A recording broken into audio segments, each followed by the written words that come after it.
proceed to invite the Senator for Kitui, the Honorable Enoch Wambua, to ask question number 034.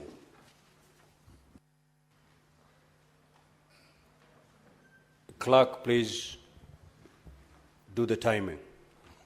Thank you, Mr. Speaker.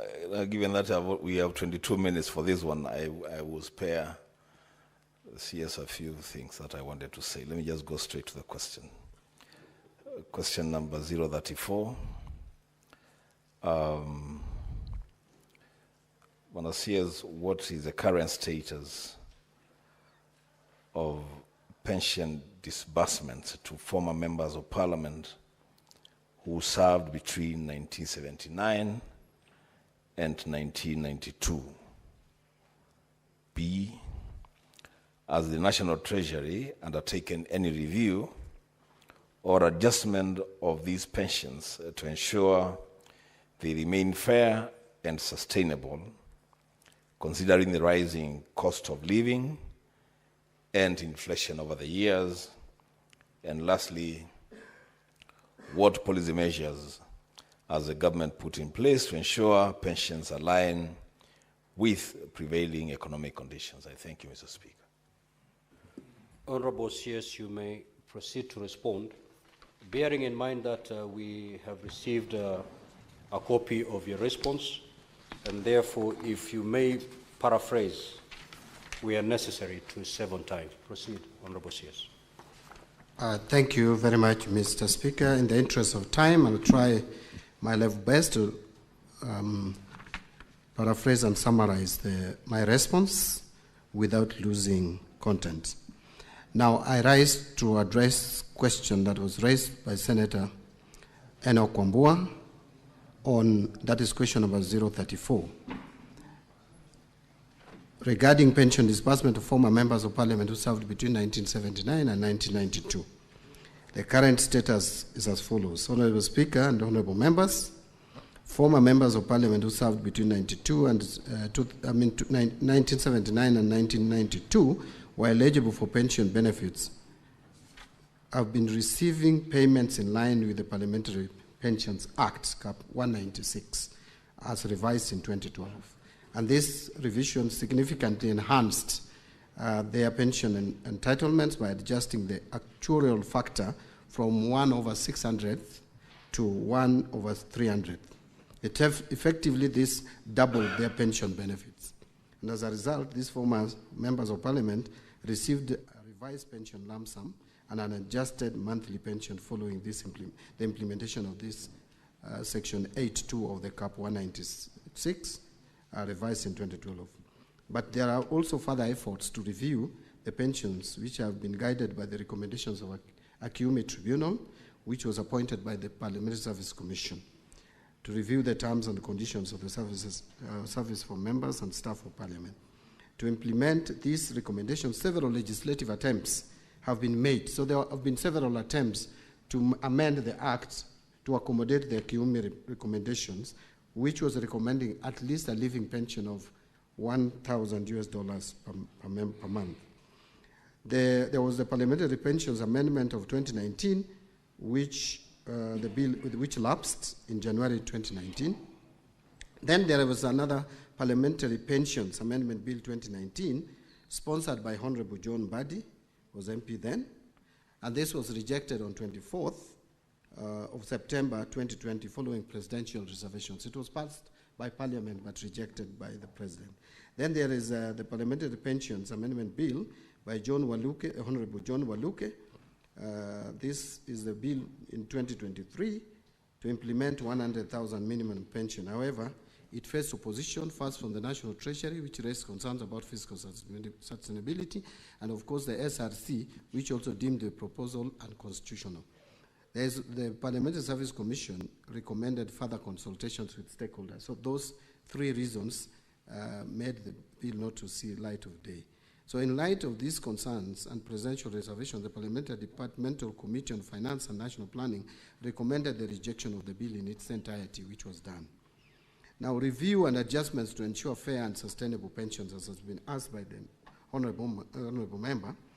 I wish to report that National Treasury has undertaken several measures to ensure pensions remain fair, sustainable, and responsive to the rising cost of living. And these include implementation of the Pensions Increase Act, CAP 190, which since 1st July 2005, pensions have been reviewed every 2 years with an increment rate of 3% to help pensioners cope with inflation and rising living costs. Number 2 is actuarial valuation of public service pension scheme. Regular actuarial assessments are conducted every 4 years to evaluate pension liabilities, funding levels, and sustainability. The other one is a comprehensive actuarial review is currently underway to ensure the long-term financial stability of the pension system. Legal reforms to strengthen the pensions framework. The government is implementing legal reforms to align public service pensions with our constitution and recently formulated national retirement benefits policy. These reforms seek to create a more equitable, transparent, and robust pension system while ensuring fiscal sustainability. Number C, the policy measures to align pensions with economic conditions. Honorable Speaker, to protect pensioners from economic shocks and inflation, the government has implemented the following key policy measures. One, we have increased tax exemptions on pension contributions from 240,000 per annum to 360,000 shillings per annum. What that simply means is that previously, before December 27th, when we passed the Tax Laws Amendment Bill, every month pension up to 20,000 shillings per month or 200,000 per annum was exempt from tax if you contributed to a pension scheme. Now that has gone up to 30,000 shillings per month. This adjustment not only helps mitigate the effects of inflation, but also increase employees' disposable income, reduce payee liabilities, and promotes a stronger savings culture. This is one of the provisions in the Tax Laws Amendment Bill, which is now an Act of Parliament, that was very progressive, and we encourage Kenyans to support, and fortunately it was passed. The other one is tax exemption on pension benefits. The removal of taxes on pension benefits provides retirees with a higher post-retirement income, improving their financial well-being and ensuring a more comfortable retirement. I wish to report here, Mr. Speaker, that for those who may not know, that from 27th of December last year, anyone accessing his pension is now accessing it without paying any tax. And that is like saving 30% of your entitlement. And I think it has been very progressive. Those who have benefited from the same can attest to that. And also encouraging long-term retirement savings. These tax reforms create incentives for individuals to save more for retirement, strengthening financial security in old age and reducing dependency on government support in later years. We are also strengthening post-retirement medical care. Mr. Speaker, as you are aware, that we are now providing tax exemption on post-retirement medical contributions. If you are contributing to post-retirement medical scheme, you enjoy tax exemption. The other one is establishment of post-retirement medical funds. Treasury, through Circular Number 9 of 2024, authorized pension schemes to set up dedicated post-retirement medical funds, ensuring retirees have access to affordable and sustainable healthcare solutions. And Mr. Speaker, I'm sure you're aware that even Parliament is presently in the process of setting up this fund to take care of retired members of Parliament in their medical needs when they retire. And this is to all public servants. Development of an end-to-end pension administration system. The government is investing in a modernized pension administration system that leverages advanced technology to improve efficiency and scrutiny. We are also integrating blockchain and biometric technology, which will enhance the security of pension management, ensure real-time tracking of pension disbursement, and eliminate delays in pension processing. In fact, we are looking towards, in terms of integration of IFMIs for timely remittances, the system will be fully integrated with the Integrated Financial Management Information System. The aim here is to transfer retirees automatically from being employees earning a salary to retirees earning pension benefits without going through rigorous steps of processing your pension. It should be seamless. From 1 month to the next, if you retire, you should start getting your pension. And these reforms collectively strengthen retirement security, improve pension fund sustainability, and enhance post-retirement quality of life. Honorable Speaker, The National Treasury, in conclusion, remains committed to ensuring that pension benefits for former members of parliament and all public service retirees are fair, sustainable, and responsive to economic conditions. We will continue working with stakeholders to explore feasibility solutions that uphold fiscal responsibility while ensuring retirees receive their rightful entitlements. I thank you. Senator Wambua, you may ask your 2 supplementary questions.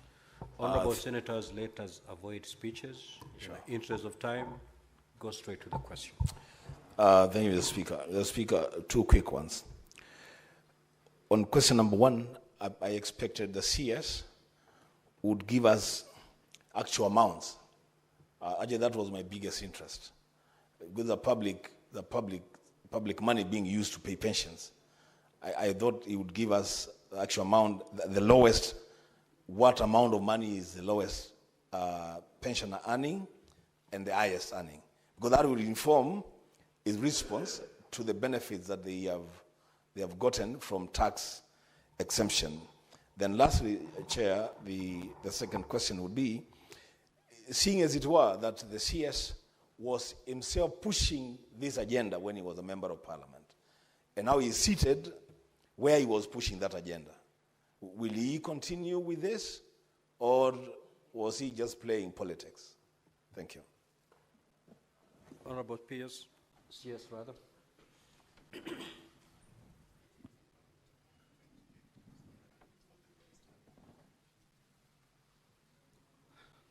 Thank you. On actual amounts that these members earn, I may not have the actual figure, but I'm told the lowest is in the region of about 28,000 shillings per month.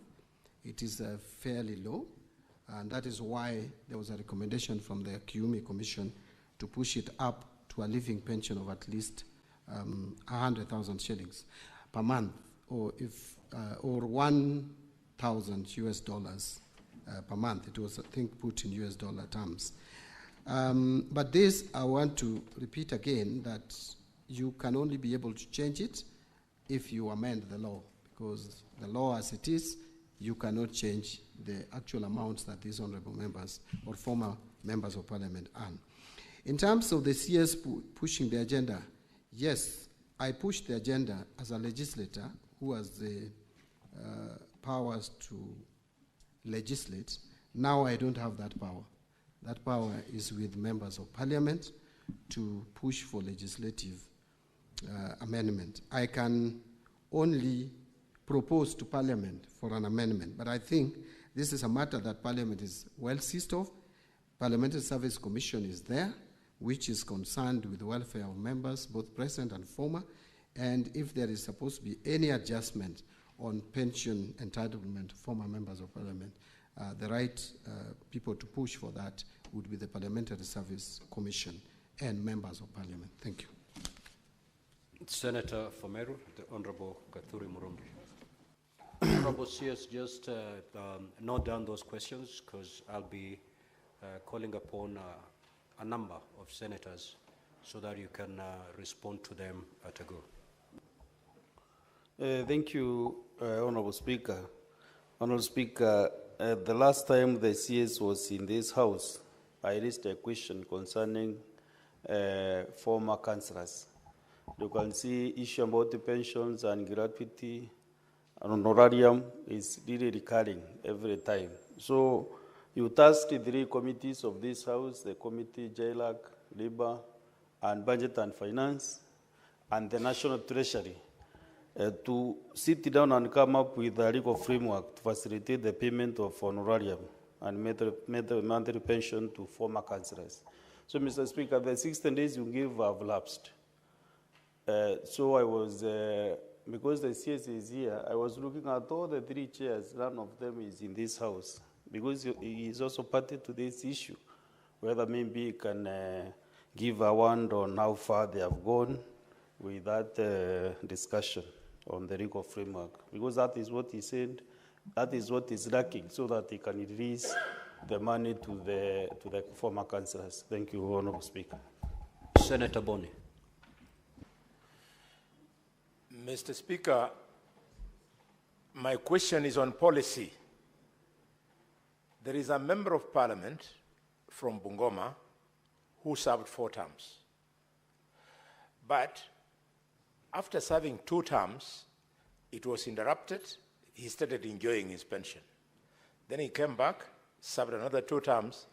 Now when he's gone back, he's unable to enjoy pension of 4 terms.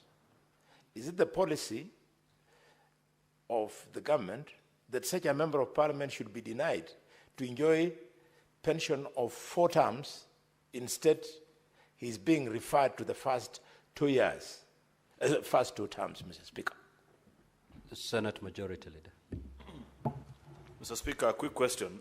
I have on my phone messages to the effect from the people that send me to this house, that when will the minister stop this practice where when public servants retire, they have to spend the next near 2 to 3 years chasing their pension file at Bima House. Mr. Speaker, many of them retired teachers, doctors, public servants.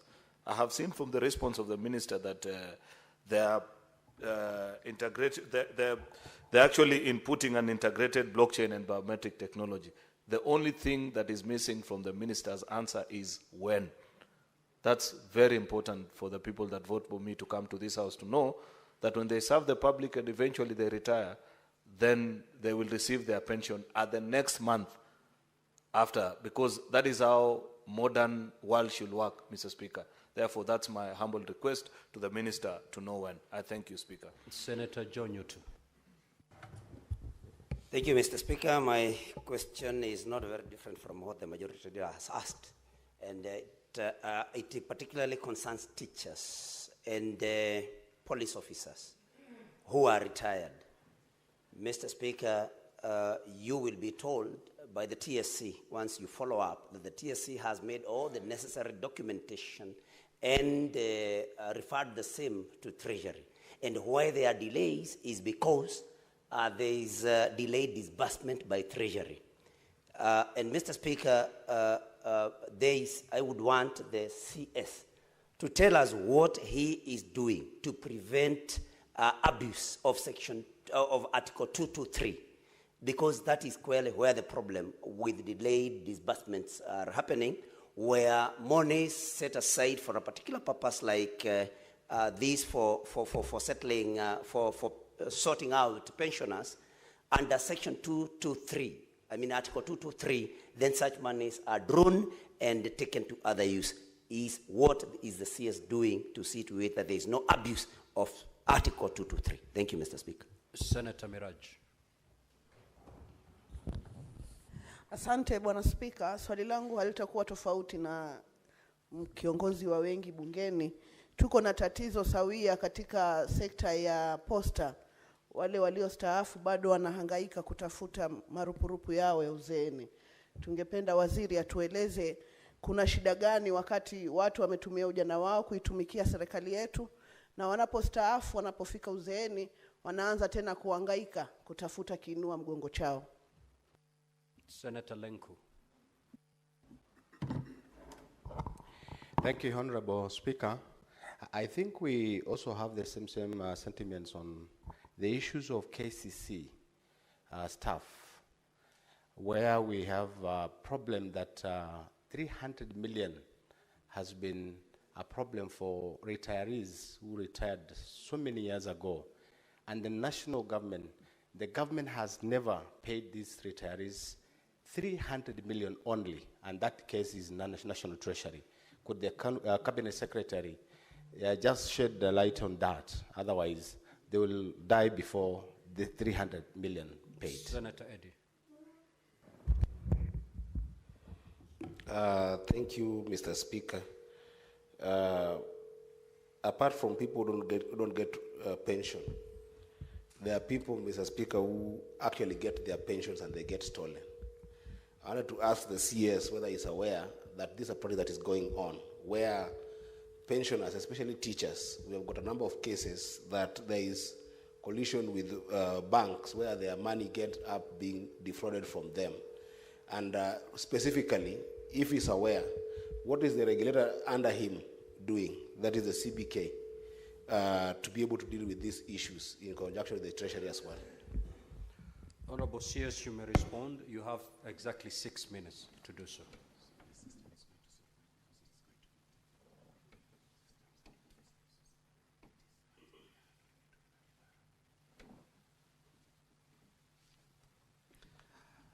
Thank you, Mr. Speaker. I don't know whether we will still address question number 048 because it's like we are the supplementary questions to the question. Those that you feel will be answered through your response to question number 048, you need not respond to them now. On the question of the team that was supposed to be put together to look at the issues of former councillors, I thought this was supposed to be Senate-driven, Parliament-driven, and I don't think we have got communication to the effect of putting our team in the team, but I think it's something that I can follow with the committee chairs, because I don't think we have made much progress on this. On the question that Senator Boni Aliwale asked on policy regarding members of Parliament who serve for the 2 terms, don't win re-election, and then starts enjoying pension, and then when they come back. It is the way the law is crafted now, that once you enjoy the pension, when you come back, either you choose to pay, to buy back the pension, and then you continue, and then when now you retire, the 4 terms will become counted cumulatively, or you forfeit, or you forgo.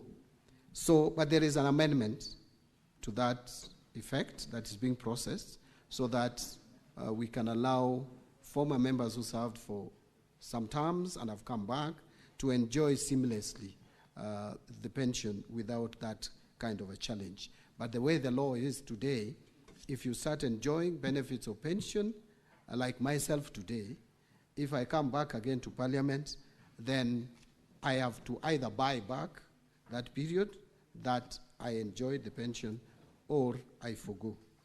So that is the law as it is today. Majority Leader, I agree with you that there's been challenges in terms of when pensioners leave employment and get into pension, they wait for too long to get their pension because of system challenges, but there are also other issues around delayed payment of pension, some of which is with those agencies or ministries where they're working, where you find the processing of files become a challenge, that files are lost, members move from one office to the other.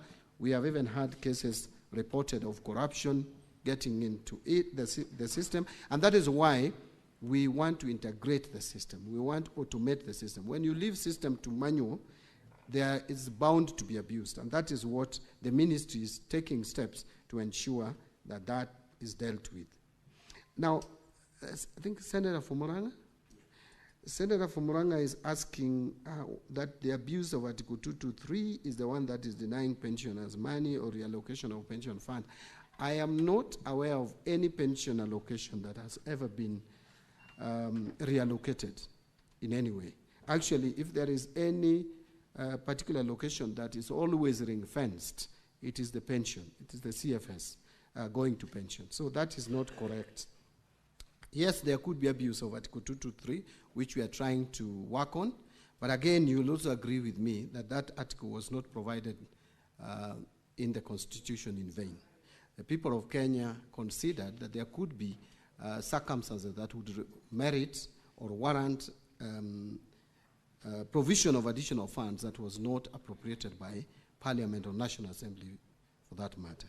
So if there are abuses, those abuses have to be dealt with, because this one is within the powers of the Cabinet Secretary for Finance. On the issue of poster employees and KCC, RBA has already put staff receivers in place to work out on how to pay these creditors, along which part of the creditors are former employees, because these are companies that faced challenges, especially Posta, the pension scheme for Posta. So there is already a process going on to make sure that that is addressed. Finally, On Senator Eddie Okech's question of defrauding pensioners by banks, if we automate, this automatically will be dealt with through automation. When you allow manual systems, it is open to abuse. And we have also identified that some pensioners have been defrauded through collusion, even between pension staff and also the bank staff. And that is something that we're addressing through automation. Thank you, Mr. Speaker. We will now move to question number 035 by the Senator for Kirinyaga County, Honorable James Murango. You may proceed to ask your question. Thank you, Mr. Speaker. My questions are as follows. A, could the Cabinet Secretary provide a breakdown of all taxes and levies imposed throughout the entire tea supply chain? And B, what specific taxation measures is the Ministry planning to implement in the financial year 2025-2026 to eliminate double taxation and other unnecessary taxes that overburden farmers and stakeholders in the tea industry? And last, could the Cabinet Secretary outline the challenges faced in previous attempts to eliminate some of these excessive taxes and levies on tea and explain actions taken to address them? Thank you, Mr. Speaker. Honorable CS, you may respond. Now, Honorable CS, I note that the response is fairly lengthy. In the interest of time, please just try to paraphrase it, because we have, we already have hard copies with us. We'll be following as you paraphrase. Yeah, thank you, Mr. Speaker. I notice also that my response is fairly too long. I will not go through my response in the traditional way. So, question number 35 by Senator James Murango was on taxes and levies imposed throughout the entire tea supply chain during Senate plenary. The first page is basically talking about the significance and importance of tea as the tea subsector as one of the drivers of economic growth in this country. We all know the contribution of tea to our economy. So I've just explained that in line with the bottom-up economic transformation agenda, or better if you like.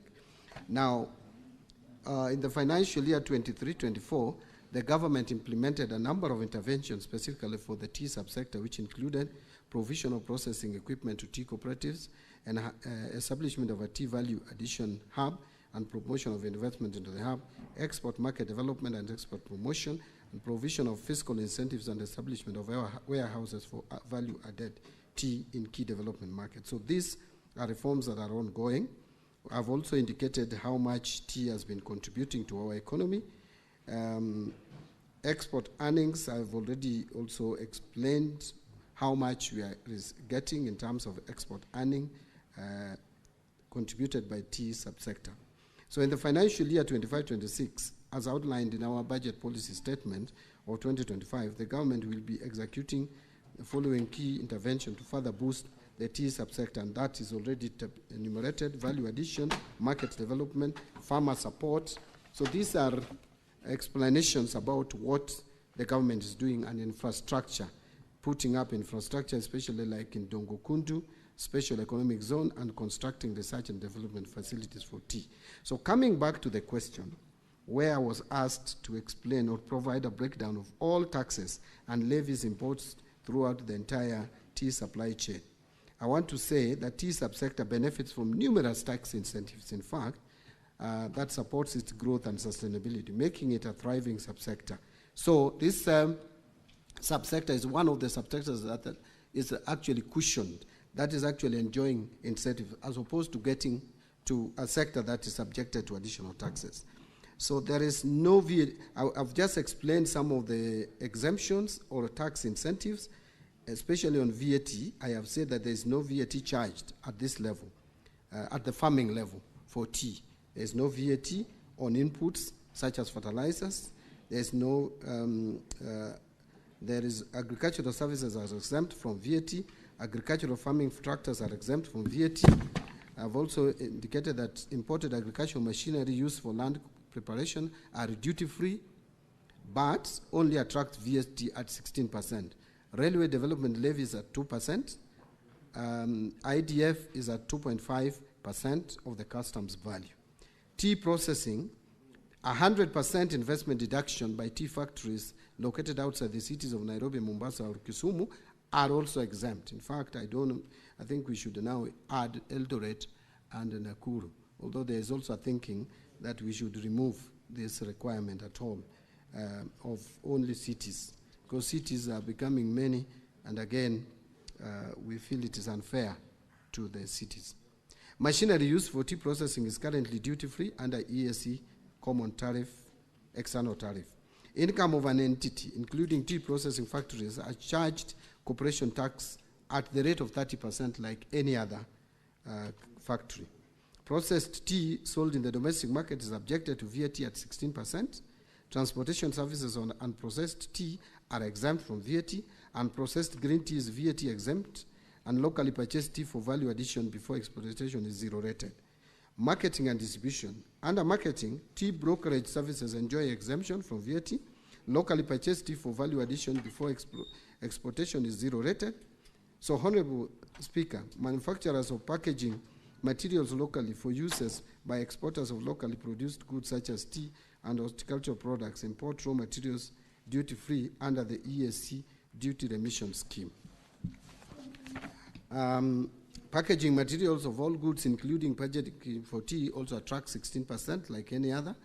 Imported packaging materials attract excise duty at the 25% of the excise value, but I will give the latest information about that. Various government agencies charges fees or levies for services rendered to producers or manufacturers. Now, but I want to just point out, Honorable Speaker, two things. That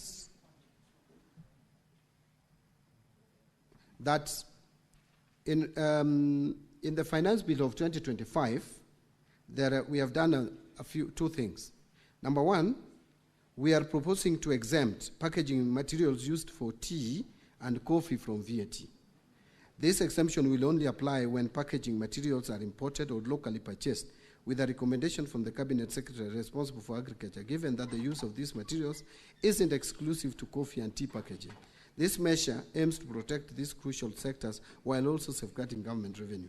But the second thing that we have done is under custom duty. On the custom side, Mr. Speaker, last year, Kenya was granted a stay of application of the EAC Common External Tariff on certain paper products to apply a higher duty rate of 25 to 35% to support domestic packaging materials. However, this negatively impacted exporters, such as the tea industry. To address this, Kenya did not request an extension of the stay of application of the EAC Common External Tariff on these paper products during this year's EAC pre-budget consultations, which I led in Arusha. And actually now, Mr. Speaker, I want to report that we have gone back to the EAC CET rates of 10% like any other country in the East African region. On question number 35B, what specific taxation measures is the ministry planning to implement in the financial year 25-26 to eliminate double taxation and other necessary taxes that overburden farmers and stakeholders in the tea industry? I wish to respond as follows. I would like to clarify that there is no double taxation in the tea subsector. As regards to specific tax measures for the coming financial year, we are currently reviewing submissions from the public, but we have already reviewed the submissions from the public anyway. I think this answer should be amended to read that we have already considered and have just read some of the steps that we are taking to reduce taxation, which would support the tea subsector. So I have mentioned that the various incentives. I don't want to repeat them again. I want to go straight to 35C, Mr. Speaker. Could the Cabinet Secretary outline the challenges faced in previous attempts to eliminate some of these taxes and levies on tea and explain action taken to address them? I wish to respond as follows. While there may be challenges affecting the tea subsector, Honorable Speaker, the national government continues to extend numerous incentives to the subsectors outlined above. From consultation with the regulations of the tea subsector, various actions by various government entities are ongoing to address the burden of the fees or levies in the tea subsector. Some of these measures include enactment of Tea Act 2020, which reduced the management fee payable by tea factories from 2.5% to 1.5%, thus saving tea farmers approximately 1 billion annually from management fee to Kenya Tea Development Authority. There is the ad valorem levy of 1% of the customs value of exported teas, which was scrapped in 2016. The agricultural produce cess of 1% of green leaf was also scrapped in 2016, saving quite significant amount. And since July 2016, the government replaced the levy scrapped with a government grant to fund operations of Tea Research Institute and Tea Board of Kenya, which support the tea industry development programs such as research in tea, trade promotion, and market development, amongst others. In conclusion, Honorable Speaker, Kenya's tea industry remains a vital pillar of our economy, supporting millions of livelihoods and contributing significantly to national development. Through the bottom-up economic transformation agenda, the government is committed to strengthening the tea value chain to ensure sustainable growth. I thank you. Honorable Senator James Morango, you may ask your 2 supplementary questions. Asante sana, Mr. Speaker.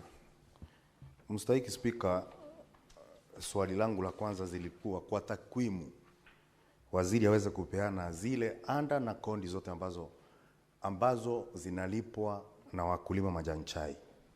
Mstahiki Spika, nimeona amejibu na kusema venye serikali inafanya ambayo ni sawa, lakini jibu langu hakujibu.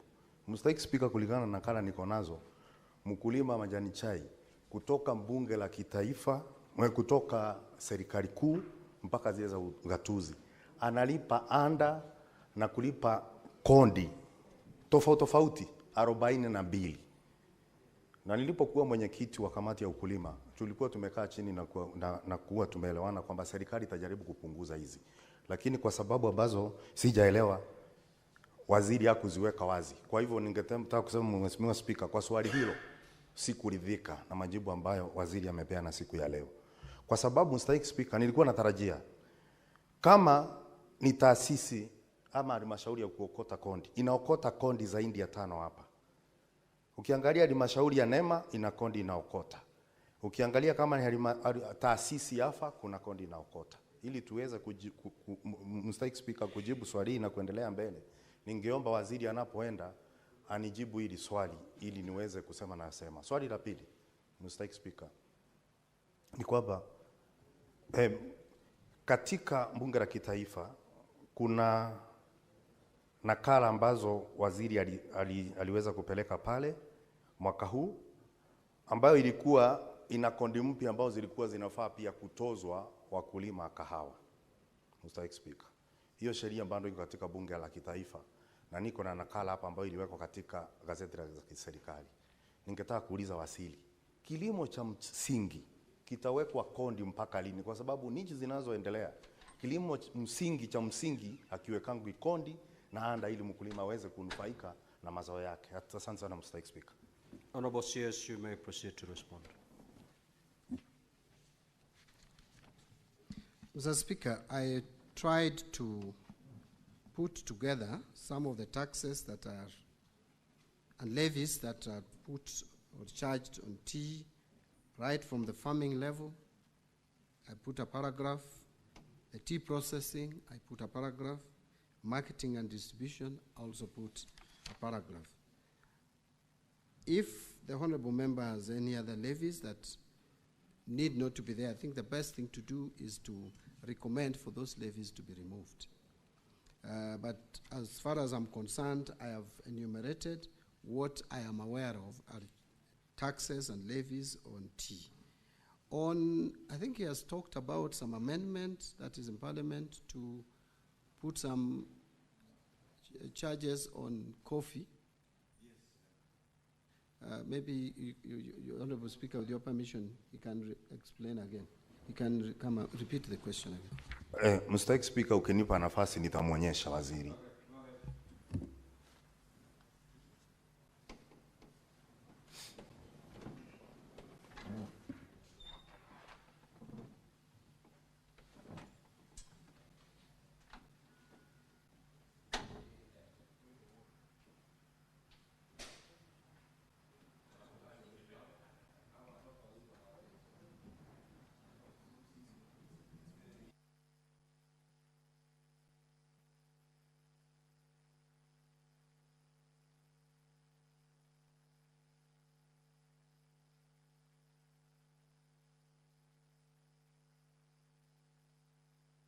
Honorable CS, if you need time to acquaint yourself with that particular document, you may say so. Yeah, Mr. Speaker, I'm trying to check because my understanding was that we were reducing those rates.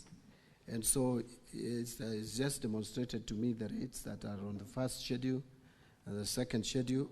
My understanding is that those rates were coming down. But if they are going up, I may need to check and address that. But I am almost certain that the rates were higher than what is being provided. And so what we were trying to do is to reduce the rates to make coffee more competitive, Mr. Speaker. Senator Edwin Sifuna. Honorable Speaker, in line with a question by the Senator for Kirinyaga on measures to reduce double taxation, unnecessary taxes, and overburdening of farmers and Kenyans in general, I would like the CS to address one question. Honorable Speaker, we have had the ministry, actually the CS himself, taking credit that this year's finance bill has no new taxes. But I know it's credit to the Gen Z who have struck the fear of God in this government. They will not attempt to bring new taxes. What are you doing about existing taxation, Cabinet Secretary, that you found, including the housing levy, the increase in pay, and VAT on fuel, that has seen the cost of taxes on a liter of petrol exceeding the cost of the product? I thank you, Honorable Speaker. Senator Mofai. Thank you, Honorable Speaker. Mine is a supplementary question. CS Treasury. Honorable Speaker, this country has witnessed for decades some grievous disparities in distribution of developments across the country. Talk of roads, talk of water, talk of industries and so forth. So as the minister in charge of the National Granary, is there any written policy that is supposed to guide you on how you are supposed to distribute the national developments? And I'm asking this, Honorable Speaker, on behalf of very many Kenyans. You find some areas have been neglected for decades. Other areas are endowed with better roads, water, and so forth and so forth. Is there any existing policy, for that matter, that a Kenyan can quote maybe from Tharaka or from Northeastern or from any other part of this country where there are no such kind of developments? What is it, what criteria do you use to determine where you are supposed to put up roads, where you are supposed to put up water, and so forth and so forth? Is there any existing policy for that matter? Thank you, Honorable Speaker. Honorable CS, you may, if in a position to respond to that question, you may, because it is not related to the primary question. The Senate Majority Leader. Mr. Speaker, I have a question to the Cabinet Secretary in regards to his response on page 6. Unfortunately, Minister, I'll have to tell you that none of these items that you have listed was done to the tea farmers. This is a topic very close to my heart, and therefore I know every single intervention that is done. In the fiscal year that you're referring to, 2023-2024, you have quoted in your response, Mr. Minister, that there was provision of processing equipments to tea cooperatives. It is now in this financial year that there's an attempt to put 3.5 billion shillings to support aging tea factories. And even that, I'm not sure whether the National Assembly Budget Committee will maintain it. So I'll have the minister check with his records and the people in the ministry whether any of this has been done, because to the best of my knowledge, there is no tea cooperative that was supported with this. With regards to establishment of this, what is calling Tea Value Addition Hub, construction is yet to begin of the common user facility that the government promised tea farmers in the country. And therefore, it will be important for the minister to let us know when construction of this common user facility will commence. There was a promise of 1 billion shillings to KTDA through its subsidiary Ketepa that this was going to be set up in Kericho. I do not know to this date, Mr. Speaker, when that facility will be available for farmers. The same can be said, Mr. Speaker, about Part C of his question, because it needs to be quantifiable. If the minister had given us the specific figure of how much that export market development the government committed to, we'd appreciate, because it is one of the interventions that we seriously need. Lastly, Speaker, just a comment to the Minister, because you know we are representatives of people, and when there's an opportunity, I appreciate that transportation of tea to factories is VAT exempted. I do not understand, Mr. Minister, why in every finance bill, last year it had to be removed, and even in this year's proposal, transportation of sugarcane to factories is subject to VAT. I don't know why at Treasury they want to treat tea farmers and sugarcane farmers separately, yet they are all citizens of this republic. So while I appreciate what is done for tea farmers, I'd wish that the Treasury does the same for sugarcane farmers as well. I thank you, Mr. Speaker. Honorable CS, you have 3 minutes to respond. Thank you, Mr. Speaker. I'll try to be fast. Yes, it is true that we have not made major changes in taxes that would disadvantage the taxpayer or individual taxpayers in terms of reducing their disposable income. And this was a commitment. Yes, I know Senator Sifuna is attributing it exclusively to Gen Z. Partly true, partly not true. Honorable Senator Sifuna very well knows my stand on taxes. Even before I joined the cabinet or the executive, I am one person who does not believe that higher taxes would lead to more revenue or higher tax rates. And that is my stand. I've spoken about it. Maybe we share that idea with Gen Zs, but so it cannot be exclusively the Gen Z's ideas. And I think the government is also sold into the idea that now, where we have reached, we cannot go further to reduce disposable income. On housing levy, I think there is a discussion around seeing how to restructure it, because again, it has serious benefits, in my view. Quite a number of projects are coming up, but at the same time, the individual employees, those with pay slips, have complaints, which you cannot ignore. So a lot of restructuring is going on, and I am sure that more pronouncements will come in due course. On the issue of payee, again, also we are looking, actually this financial year, when we were preparing the finance bill, we even did some simulation on how to reduce the pay as you earn. But what stopped us from implementing it with this finance bill, and I think we are going to consider it in the next finance bill, alongside the reduction of corporation tax or corporate tax from 30% to 28%, we considered reducing to 28%, was the failure by KRA to meet its revenue targets. And so we thought that as we carry along with the reforms at the KRA, we should not be doing too many things at the same time. First, let us see what the reforms at KRA, in terms of automation and in terms of making it efficient, is yielding to us. Then we can now move to the next step of reducing the tax rates to increase disposable income. But it is an idea that I support, Senator Sifuna. And that also goes to the heart of fuel levy or road maintenance levy.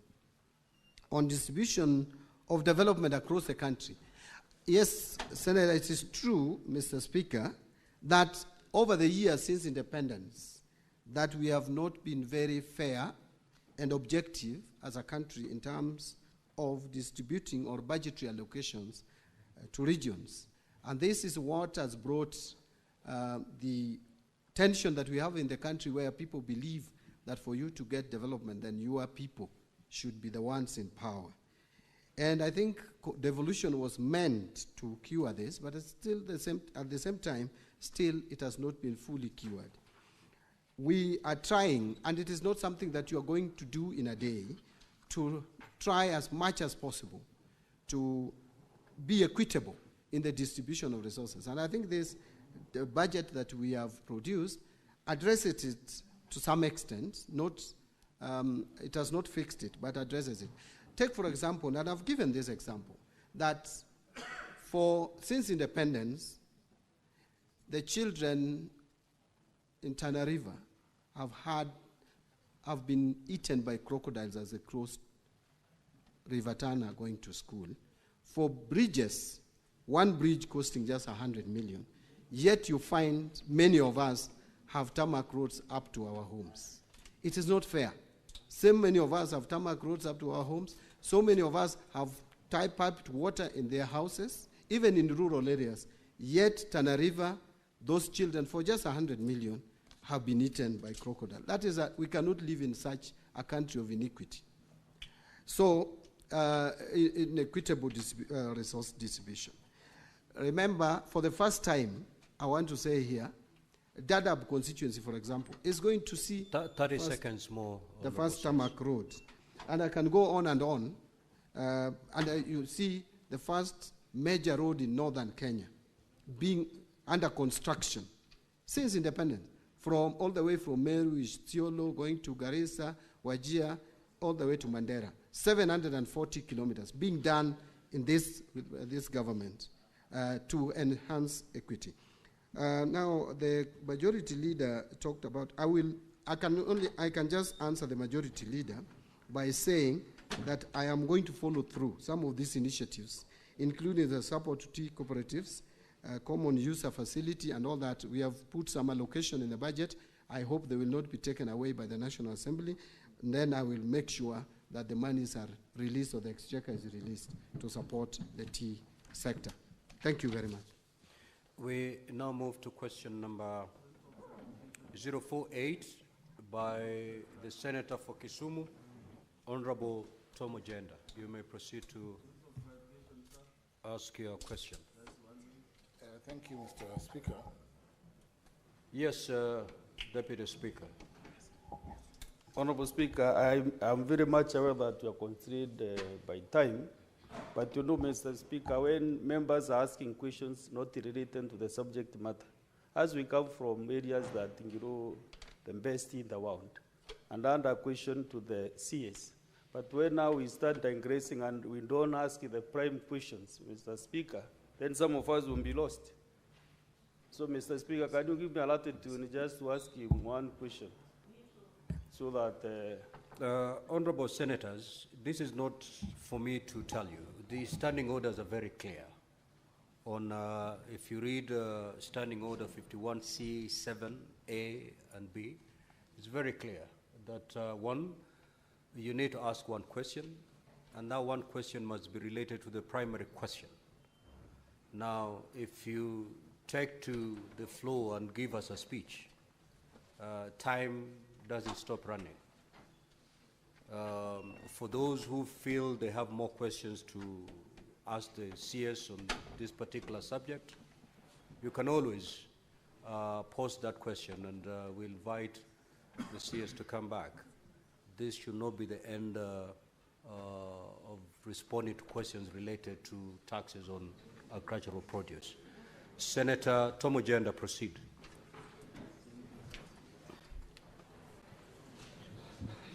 Thank you, Mr. Speaker. Mr. Speaker, my question number 48 goes to the CS Treasury, CS John Mbadi. It's in three parts. Four parts. The first part, what immediate measures are being implemented by the government to address the extensive days in processing pension claims for retired civil servants of various levels, Mr. Speaker? And could the Cabinet Secretary provide a timeline for full digitization of pension records and transition to an end-to-end enterprise resource planning ERP system for a more streamlined process? That's part one of the question. Mr. Speaker, part two is on the processing of pension and the pervasive corruption claims. How is the ministry addressing the pervasive corruption and bribery within the pensions department, including claims of pension payment to non-existent or ghost pensioners? Part three, Mr. Speaker, what is being done to ensure that pension funds, which have persistently faced significant carryovers due to underfunding and liquidity challenges, are prioritized and allocated adequate funding in future budgets? And lastly, Mr. Speaker, part D, could the CS Treasury explain why any proposed regulatory reforms aimed at harmonizing outdated pension laws with contemporary digital financial management practices Thank you, Mr. Speaker. These questions are born out of the delays in payment to pensioners. Thank you, Mr. Speaker. Honorable CS, you may proceed to respond. Now we have 15 minutes. Those 15 minutes to be utilized by the CS in responding to the question, and also to be utilized by honorable senators in asking supplementary questions. Yeah. Now, honorable CS, your response is fairly lengthy. Please paraphrase it to allow honorable senators time to interact with your response. Yeah, thank you, Mr. Speaker. I think I'll take 3 minutes just to go through the response. I'll not read it verbatim. Measures being implemented to address delays in pension processing and the transition to a digitized pension system. A number of steps we are taking for comprehensive review. One is timely submission of retirement notices. Employers are required to notify employees of retirement at least 1 year in advance, and to submit pension claims to the pension department 9 months before the official retirement age. Number 2, verification and documentation. Pension payments are contingent on complete and accurate documentation from retirees and employers. Incomplete submission, disputes, or litigation. Number 3 is processing at the pension department. Once a complete pension claim is received, the department processes it within 90 days, as stipulated in the National Treasury Citizens Service Delivery Charter. Then we have exchequer releases, which is also another challenge. Payment of pension gratuities depends on the availability of funds, which is influenced by national revenue inflows. So to improve efficiency, these are the measures that we have taken. One is deployment of pension officers to key MDS. So we have made sure that key MDS, like TSC and others, have pension officers. The National Treasury has deployed 18 pension officers to the Teacher Service Commission, for example, to expedite the verification and submission of the pension claims. Number 2, strict enforcement of early submission policies. MDAs are mandated to submit pension claims 9 months before an officer's retirement date. Number 3, system enhancements and technical support. That is, Pensions Management Information System is undergoing significant upgrades to reduce manual interventions and improve efficiency, and also enhance data security. Review of the pension legal framework is also being undertaken to align with emerging needs and improve the sustainability and efficiency of pension payments. National Retirement Benefits Policy. The Cabinet has approved the National Retirement Benefits Policy, which was approved on 3rd November 2023. This policy aims to harmonize retirement benefits, improve governance, and enhance sector growth. Public awareness and sensitization is also ongoing, is also being conducted, workshops being conducted, and sensitization programs on retirement. Recruitment of additional pension officers. To enhance processing capacity, the Treasury recruited additional pension officers in 2021, followed by 6 deputy directors in 2024, with specialized expertise in pension administration. Number 8 is the re-engineering of the pension management information system. The Treasury has onboarded a contractor to develop an enterprise resource planning solution which fully digitizes pension, and that online claim submission will be done, self-service portal, automated approvals, integration with key government databases is also being addressed. So number B was the question. So the system is expected to be fully rolled out by 1st July 2025. This will help us now, like what I said before, that we will automatically transit those who are from the payroll to the pension payroll. Addressing corruption and bribery in pension administration. First, we are doing the following. Strict pension verification procedures that is being instituted, and this will help us reduce errors, fraudulent submissions, and unauthorized payments. Collaboration with financial institutions, like the case that Senator Eti Okech spoke to earlier. We are working with commercial banks and financial institutions to monitor dormant pension accounts, flag suspicious activity, and prevent unauthorized withdrawals. Open plan office layouts. Pension Department has restructured its office setup to enhance transparency and accountability, reducing opportunities for unethical conduct. Decentralization of pension services through Huduma centers, following retirees to access services without unnecessary bureaucracy or middlemen.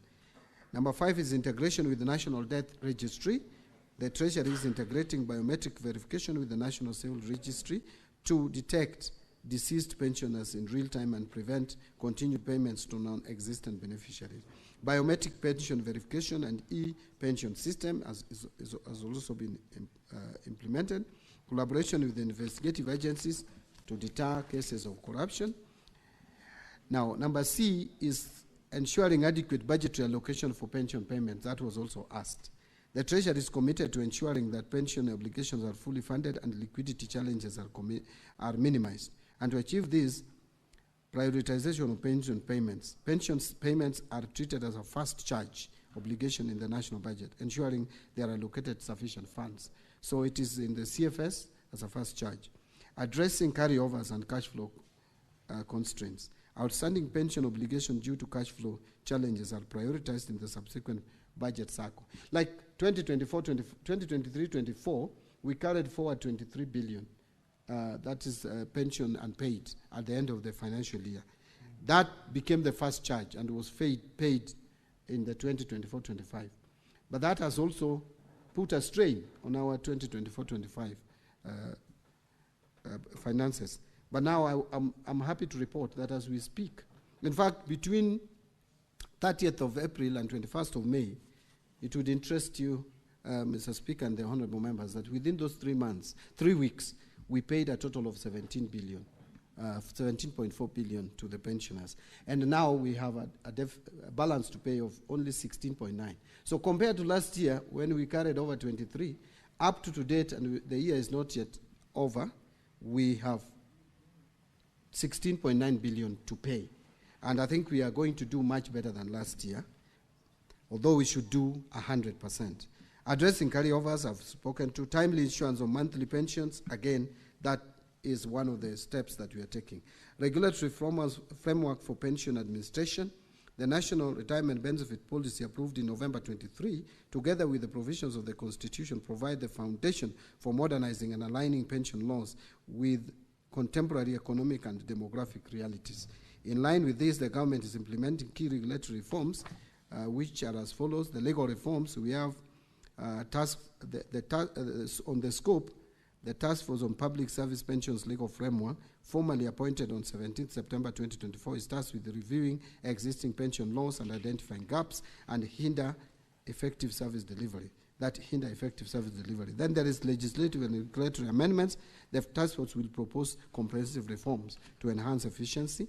Then we are also doing benchmarking with international standards. The review will incorporate lessons from countries with well-established pension system to ensure a robust and globally competitive pension framework. Number 2, engineering the pension management information system. Again, I talked about this, eliminating paper-based processes, empowering pensioners with self-service capabilities, accelerating processing through automated approvals, enhancing security and accuracy through system integration. So the key here is automation. If you automate pension system, as we have indicated, then you'll solve a number of these issues. And I've said from 1st July, we are onboarding the system, and it will enhance efficiency. Now, finally, I think is reforms to enhance financial sustainability, transition from defined benefits to defined contribution. To enhance sustainability, the defined benefit scheme cannot work, because again, with the life expectancy going up, and with meager or limited resources made available through budgetary provision, we can't sustain this. So the new system of public service superannuation scheme is going to help us a lot in addressing these pension challenges going forward, because we are going to have defined contribution system that is already rolled out, and this has been done out of actuarial calculations, and it is a better system. So in conclusion, Mr. Speaker, the National Treasury recognizes and values the contribution of retired civil servants, remains steadfast in its commitment to ensuring that their pension benefits are processed efficiently, transparently, and without undue delays. The measures outlined above are transformational and will ensure that Kenya's pensions administration is modernized, digitized, and aligned with international best practices. I submit. Honorable Ojenda, you may now ask your 2 supplementary questions. Thank you, Mr. Speaker. Mr. Speaker, I did not declare that both the CS, myself, and Senator Sifuna are in this broad-based government, but I will still ask the follow-up question, Mr. Speaker. But it is true. It is true. It is true. Mr. Speaker, let me proceed. Let me proceed. What is your point of order, Senator Sifuna? I get extremely irritated every time people come here, and instead of addressing the matter at hand, it is irrelevant. What sort of contribution is that? And we have very limited time to engage with the CS. Could you stop the senator from engaging in side shows? Senator for Kisumu, the rule on irrelevance Mr. Speaker, applies. I will move to the question. Stick the point to the matter at hand, please. Mr. Speaker, that's okay.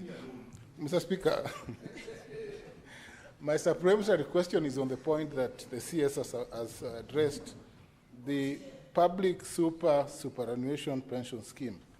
Mr. CS, address us why there has been delay in processing pension funds for police officers and retired TSC officers under the public service superannuation pension scheme. And when will this be paid? Because there's a delay, a patent and palpable delay. But we are still in the same system. Honorable CS, you may respond. Thank you, Mr. Speaker, and thank you, Senator Ojienda. Yes, we have noticed, it has come to our knowledge that there is a delay in processing of pension entitlements to various civil servants under this public service superannuation scheme. And this has been occasioned by lack of policy guidelines, which we have processed, and we are almost concluding. And the moment that is done, then the pensions will be processed more or less like 2 weeks. So it is something that we are acting on. We are aware, we are alive to that challenge, and we are addressing it. Thank you. Senator Kinyua. Thank you, Mr. Speaker. Mr. Speaker, I just wanted to hear the comment of the Cabinet Secretary concerning very serious issue raised by the Auditor General on the issue of NSSF. Thank you. Senator Abbas. Thank you, Honorable Speaker. Mine is a supplementary question that on the CS, in relation to delays of pensions. In the past, we used to have these situations where the aged pensioners used to access their money and through the post banks. But of late, they have been told to go to banks. And some of these guys don't even have enough money to pay for the rate for the banks. So what measures are you placing in place so that these senior citizens can be able to access their money easily? Is there a plan for you to develop? One other thing is, why don't you have some treasury, pension offices in some part of the regions? So at least instead of farmers, pensioners coming up to here, to Nairobi, and having problems in this place, they could be able to take money from the regional places. Senator Abbas, you are entitled under standing orders to ask only one. So, No. Senator Karungo Thangwa, Senator Mudama, Honorable CS, you may proceed to respond.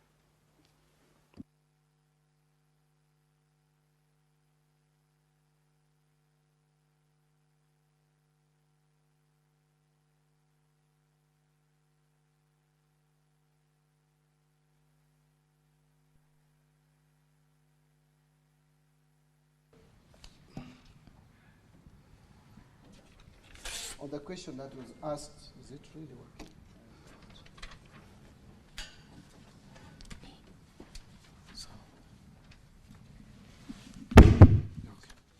It's much better.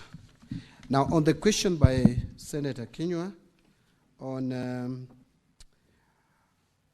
the NSSF, I guess this is a question relating to the release by Auditor General or the Office of the Auditor General regarding the investment by NSSF on some government bonds, and that has some challenges. First, I wish to state that pension funds have some kind of independence in terms of managing the the pension investment.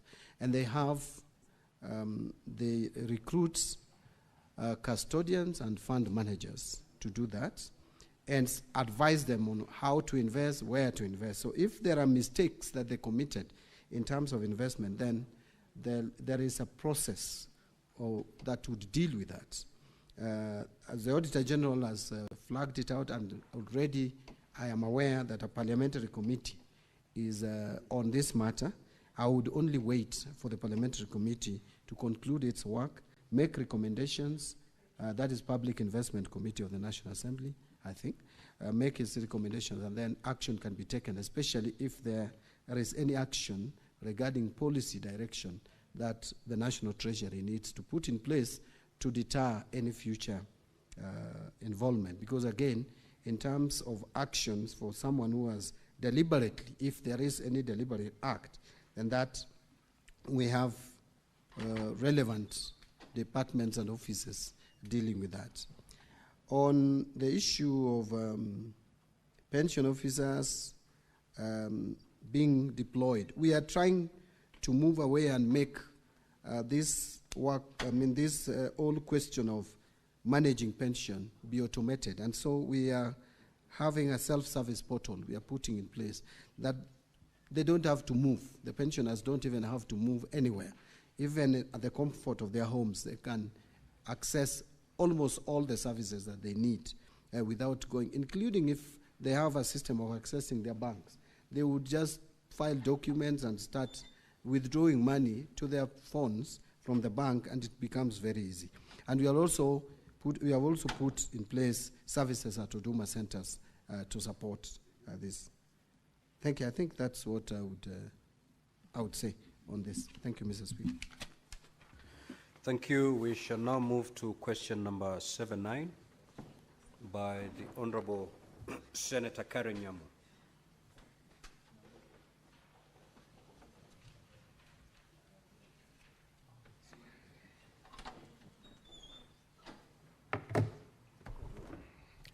Thank you, Honorable Speaker. I would want to ask this question on behalf of Senator Karen Nyamu. The questions are as follows. Question number 079. 1, could the Cabinet Secretary state the medium-term strategy to reduce the fiscal deficit from 4.9% to a sustainable level? Number 2, what measures is the ministry undertaking to support counties, noting that 2025 budget policy statement project GDP growth at 5.3% and stable inflation, yet county governments face a contracting fiscal space and rising costs?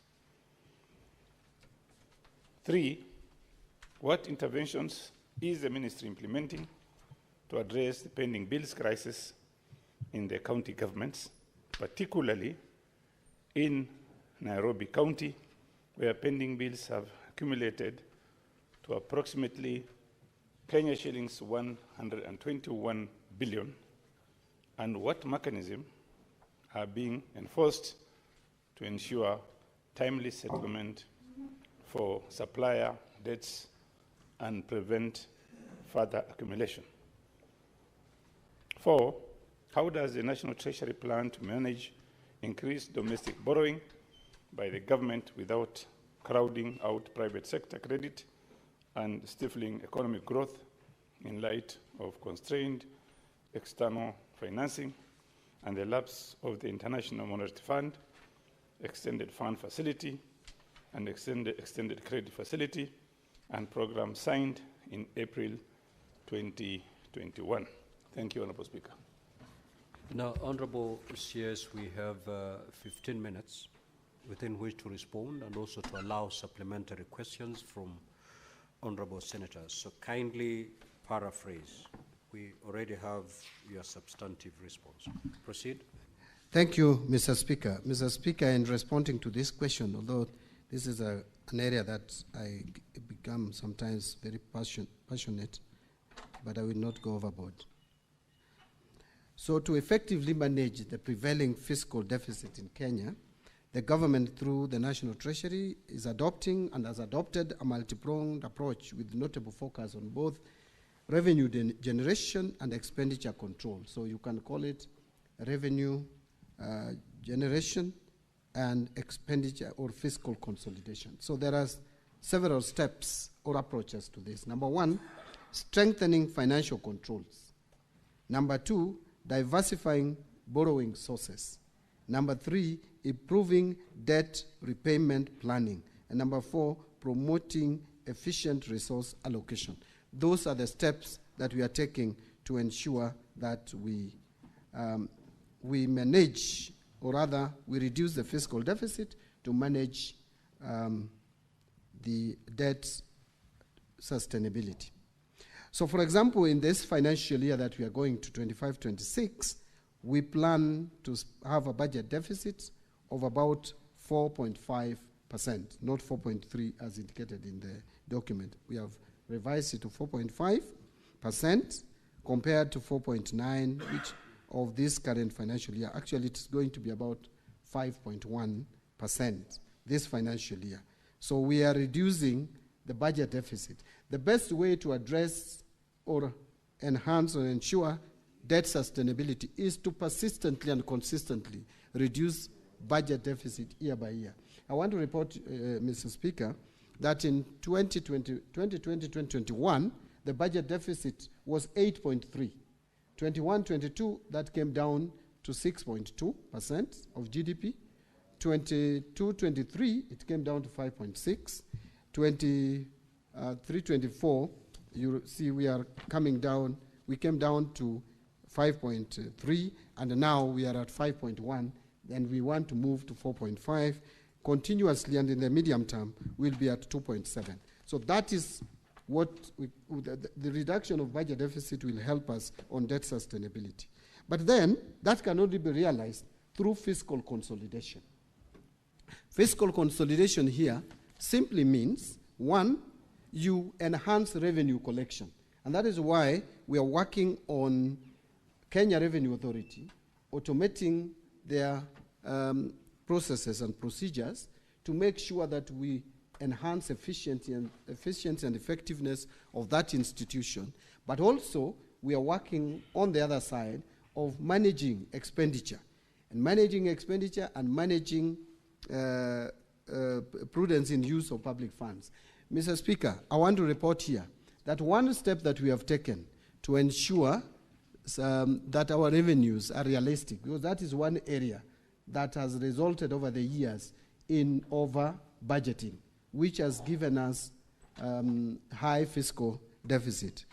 We revised 2025-26 revenue estimates down from 3 trillion and 18 billion to 2 trillion 757 billion. For the first time, Mr. Speaker, I'll report to you that the National Treasury's estimate of ordinary revenue is below the estimate by Parliamentary Budget Office. For the first time. It has always been that the Treasury estimates are higher. So we are doing that to make sure that we are realistic. So on the revenue side, let me brush over or move to expenditure. Some of the things that we are doing to ensure that we cut on expenditure. And again, I want to report here that we reduced our expenditure based on the BPS that was approved by 120 billion just to live within our means. So we are taking steps to actualize fiscal sustainability. The government will sustain efforts to strengthen accountability, transparency, and a revenue mobilization path by the medium-term revenue strategy. We are also strengthening expenditure control and improving efficiency and effectiveness in public spending. That is why on 7th of April, I officiated the launch of e-procurement system to maximize value for money and increase transparency in procurement. From 1st of July, all government procurements will be done through e-procurement platform, and no one else will be given excuse. Over 3,000 MDAs will all be onboarded, and the onboarding is going on, And we are even training the suppliers, the contractors, on the use of this system. We have also implemented zero-based budgeting approach for this financial year for the first time. We have also operationalizing the assets and inventory management modules in our IFMIS for all MDAs. In order not to crowd out the private sector in the provision of public services, the government is scaling up the use of public-private partnership framework for commercially viable projects. A number of projects are lined up for PPP. Rironi Marsabit is one case. We are also thinking and working and moving forward with SGR that will largely be on PPP. The Galana Kulalu project is there, one of the PPP projects. A number of projects under the energy sector, especially the energy transmission, are also being implemented under the PPP system. The government is also piloting a new human resource management system, which will be rolled out to all national government ministries and departments, as well as all county governments, in order to improve the management of the wage bill, including statutory payroll deductions. In view of the constrained fiscal environment, prioritization during resource allocation will be critical in ensuring low priority expenditure are dropped or deferred to give way to high priority service delivery programs. So ministries, MDAs are therefore required to reevaluate all the existing or planned activities, projects and programs to be funded in the financial year of 25-26, and that we did. Now strategies, Mr. Speaker, I could go on and on in terms of talking about managing our debt, because it is a very wide topic, but I think those are some of the salient features of what we are implementing. On strategies to manage county government funding constraints, first, there is a reason for funding constraints. One is the low ordinary revenue collections over the years. And Honorable Speaker, it is important to note that over the period 2016-2017 to 2024-25, actual ordinary revenue has always been below target, except for 2021-22. And hence, such shortfalls in actual ordinary revenue collections have led to constraints in county government funding. This is real, Mr. Speaker, because we budget, but the resources become a challenge when we don't meet the revenue targets. The need to finance mandatory expenditures under Article 203 of the Constitution, the government has an inevitable need to finance mandatory expenditures under Article 203 of the Constitution. Such expenditures relate to national interest programs such as the security modernization, strategic interventions. This leads to fiscal deficit in financing other major national government functions, which has always occasioned additional borrowing, which continues to distort our fiscal framework. And again, I want to say that the national government continues to solely bear shortfalls in revenue in any given financial year, as has always been demonstrated. There is also the high cost of public debt that is contributing largely. This is largely due to a relatively stable but still high exchange rate to the dollar, as well as high interest rates in the domestic markets. Public debt services in 25-26 will account for about 52% of ordinary revenue, which is higher than the average of 41% over the period from 2017 to 2024-25. So we are going up in terms of percentage of our ordinary revenue that goes towards settling the public debts or servicing public debt. What strategies is the ministry taking to manage county government funding constraints? The national government, through National Treasury, is managing funding constraints to county government using a variety of strategies. By utilizing these strategies in a comprehensive and coordinated manner, the National Treasury has therefore been able to effectively manage funding for county governments and support their efforts to deliver essential services and promote development, despite the prevailing fiscal constraints due to expenditure pressures and public debt commitments as shown above. The strategies enumerated below aim to ensure that county governments have the financial resources they need to fulfill their responsibilities and deliver services to Kenyan citizens. One is the conditional and unconditional allocations to counties. We have continued to give additional allocations to counties which are earmarked for specific programs or projects as defined by the central government. They provide targeted funding for special policy goals or initiatives, and these additional allocations can ensure that certain areas are prioritized and that funding is allocated in a way that aligns with the national priorities. However, the county government's additional allocations bill has always been passed by Parliament late towards the close of financial year, thereby denying counties additional funding for programs under national priorities such as county aggregated and industrial parks program and community health promoters. We currently have a problem even absorbing this year's county additional allocations, Mr. Speaker, because of how long it took between the two houses to agree. So promoting local revenue generation in the form of own source revenue, again here the National Treasury has been empowering county governments to generate their own revenue through taxation and other means. This is meant to increase the autonomy and fiscal sustainability of county governments to alleviate the risks associated with over-reliance on equitable share to find essential services. The National Treasury has finalized the development and piloting of own-source revenue forecasting tools for counties to help them expanding their revenue bases, thus allowing them to implement realistic charges, levies, and fees geared towards raising more revenues. It is expected that this own-source revenue system generation will strengthen county governments' autonomy and promote fiscal sustainability. Number 3 is promoting transparency and accountable financial management. The National Treasury is committed to ensuring that funding in counties is used effectively and efficiently so that county governments are accountable for the use of public funds. The National Treasury therefore urges counties to adhere to the clear guidelines for the allocation and use of funds through promoting transparency by making financial information readily available to the public as in the norm at the National Treasury. And I hope this House will help in realizing this. Implementing strong monitoring and evaluation systems, that is also something else. And finally, building partnerships with county governments. The National Treasury and Economic Planning has continued to foster collaboration between the national government and county governments to improve service delivery and promote development. The Office of the Cabinet Secretary continues to engage in regular dialogue with the Council of Governors through regular meetings and forums to discuss policy issues and share best practice. Some of these forums are even informal, Mr. Speaker, and we have a very good working relationship with the Council of Governors led by the Chair, who is also my professional colleague. Further, the National Treasury continues to supporting collaborative project financing through joint projects between the national governments, ministries, departments, and agencies, and county government, such as KIPES and CHPs, among others. In conclusion, Mr. Speaker, allow me to thank you once again for this opportunity to engage with you together with the honorable members. Thank you very much. Senator Chute.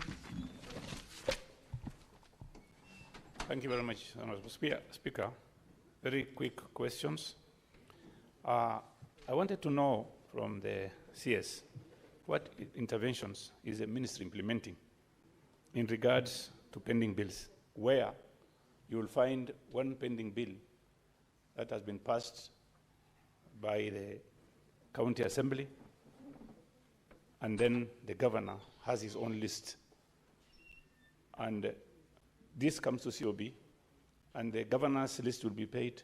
The one that has been passed by the county assembly is yet to be paid. Number 2 is on the issue of diversion of funds. When a contractor or a supplier is supposed to be paid by the county government, and the money is requisitioned from COB, and at the end of the day, that money goes to another contractor, different contractor, not the contractor or supplier who was requisitioned for.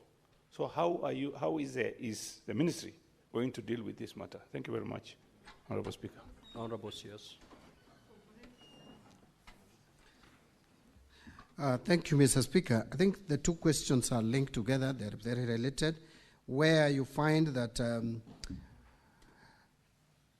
the requisition is made through the normal system, through the controller of budget, and yet the payment is given or paid to someone else or another contractor or to pay another bill. This is a problem that is very pronounced in counties from what I gather. And as we are we are working on a tool a system that will be used by both the national government and the county governments to ensure that the bill, what has been approved, is actually what is paid for, and also to ensure that bills are prioritized in terms of first in, first out. Because again, there's a lot of favoritism and discretion by governors. So that, I mean, by decision makers at the counties and at the national government level. But even as we do that, I think the control of budget has capacity and tool. What we need, control of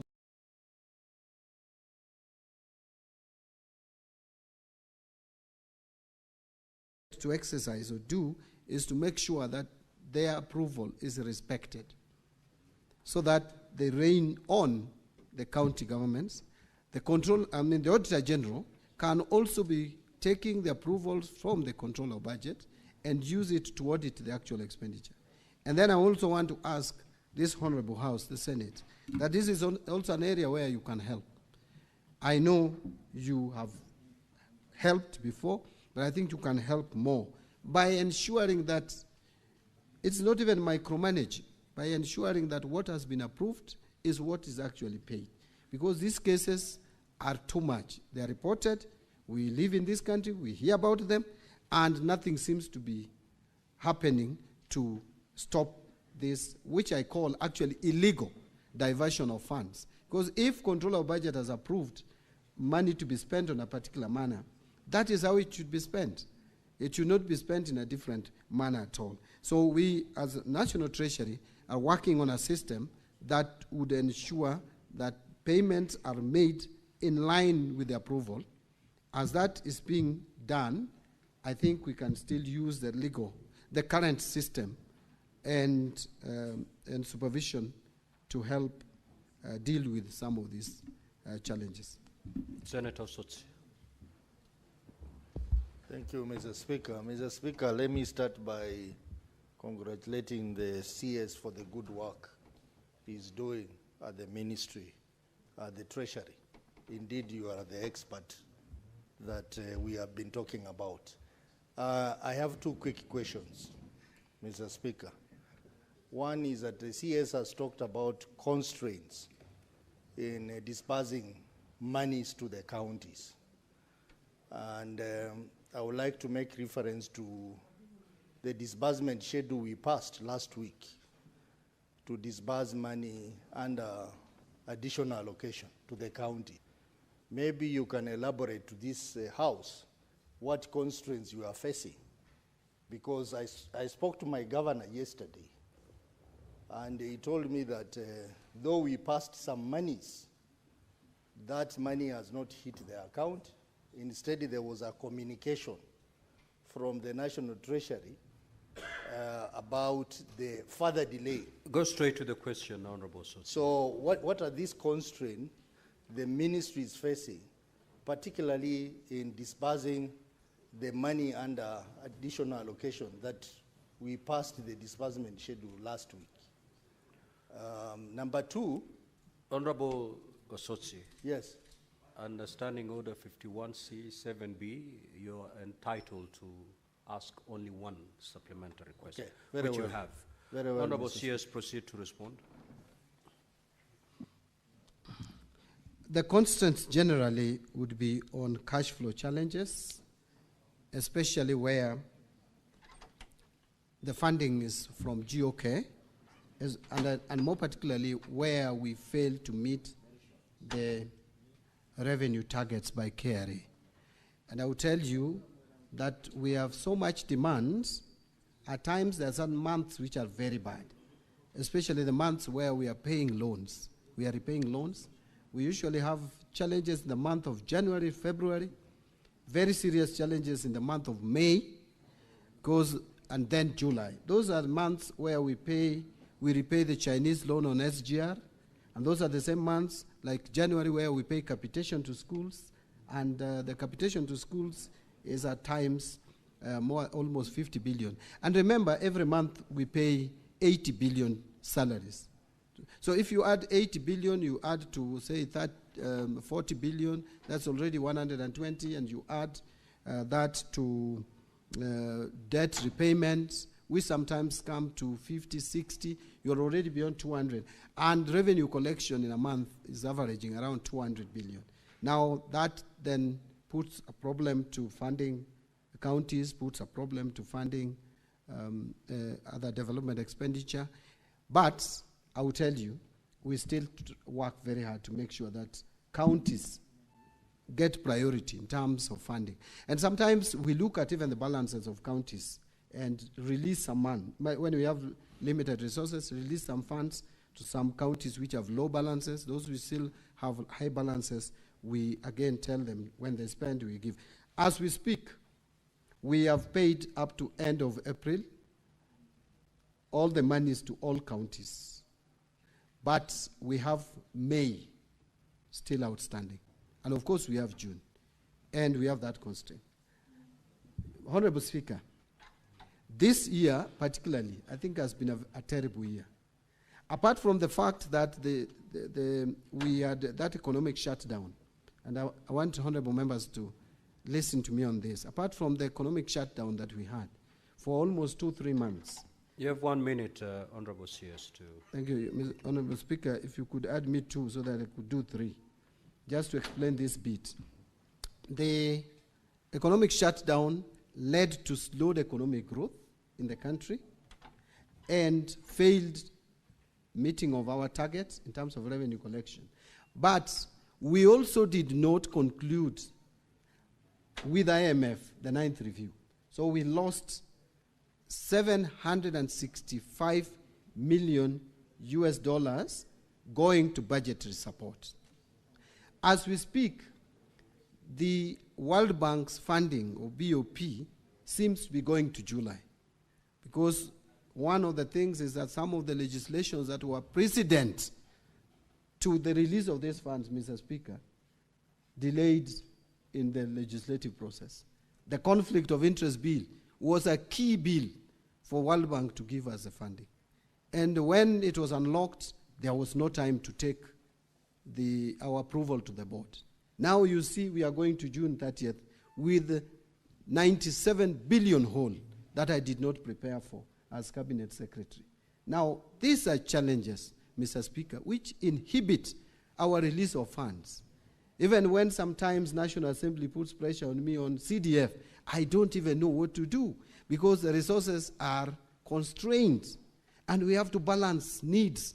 Do you pay salary or you release money to CDF and release money to counties? Do you pay salaries or you stop paying salaries? Those are questions that you have to ask. You have debts to pay. You must pay those debts. If you default,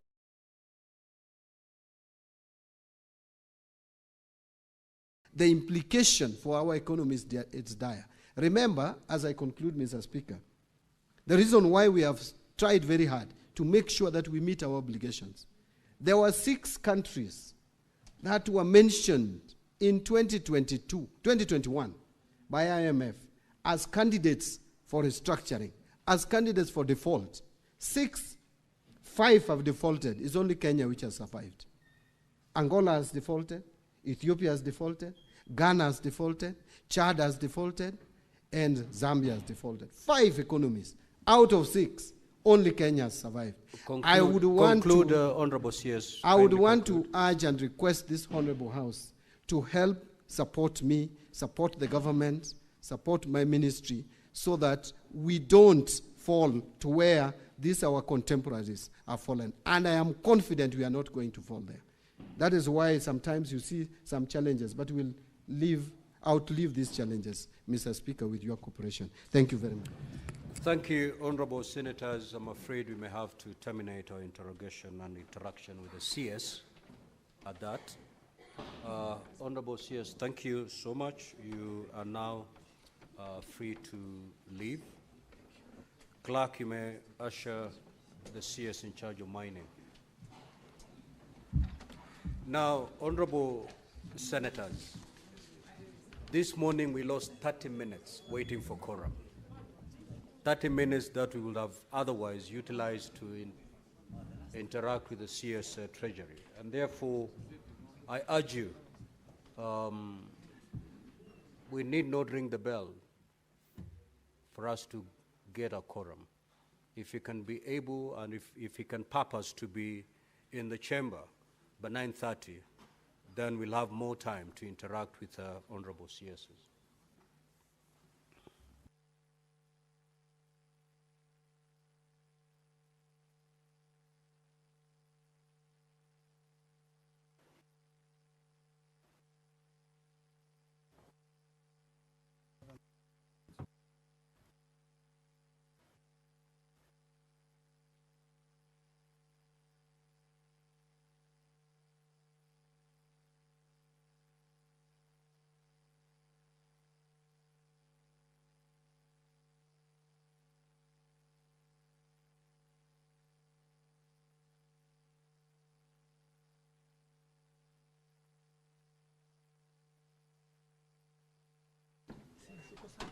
Niko vizuri.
Clerk, do we have the CS in charge of mining? Honorable CS, welcome to the Senate. You are here today to respond to two questions. Order, honorable senators. Please let us take our seats. We will start with question number 031 by the Senator for Kisumu County, the Honorable Professor Tom Ojenda. You may now proceed to ask the question. Thank you, Mr. Speaker. Mr. Speaker, my question number 31 is in 4 parts. I have also received responses to the questions.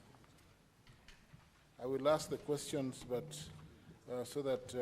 but I will save time because, Mr. Speaker, the responses are satisfactory, so the CS does not need to spend too much time responding.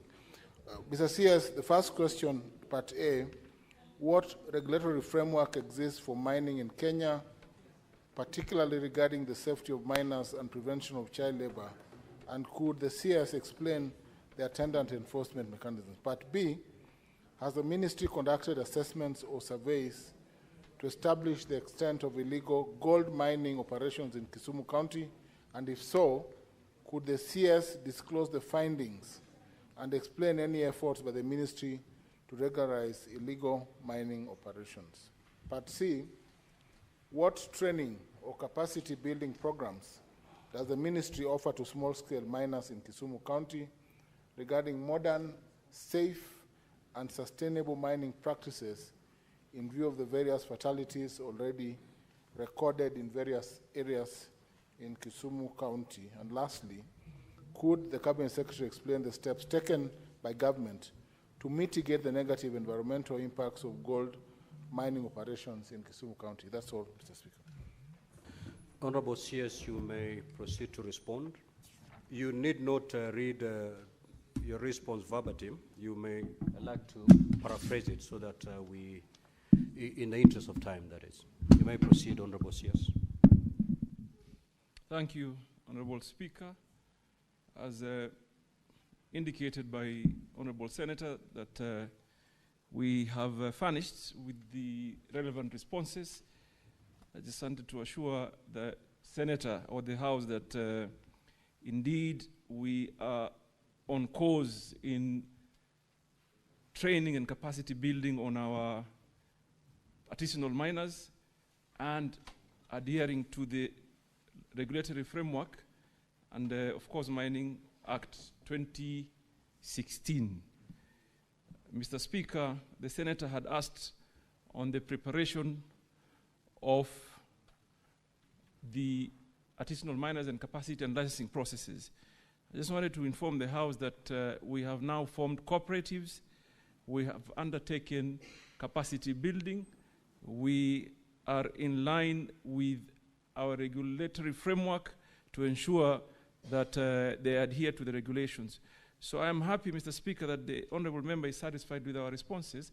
But generally, I want to assure the House that we are on course in capacity building, in creating safety nets, and ensuring restoration or rehabilitation of our mining, whatever activities that happen in all areas in our countries. Mr. Speaker, we've also deployed county mining officers to ensure that they work hand in hand with counties and communities so that we can adhere fully to the requirements of the law.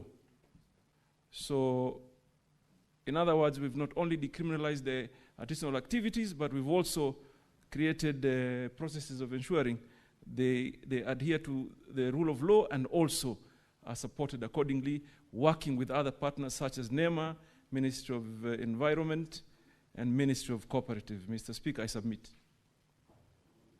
Thank you.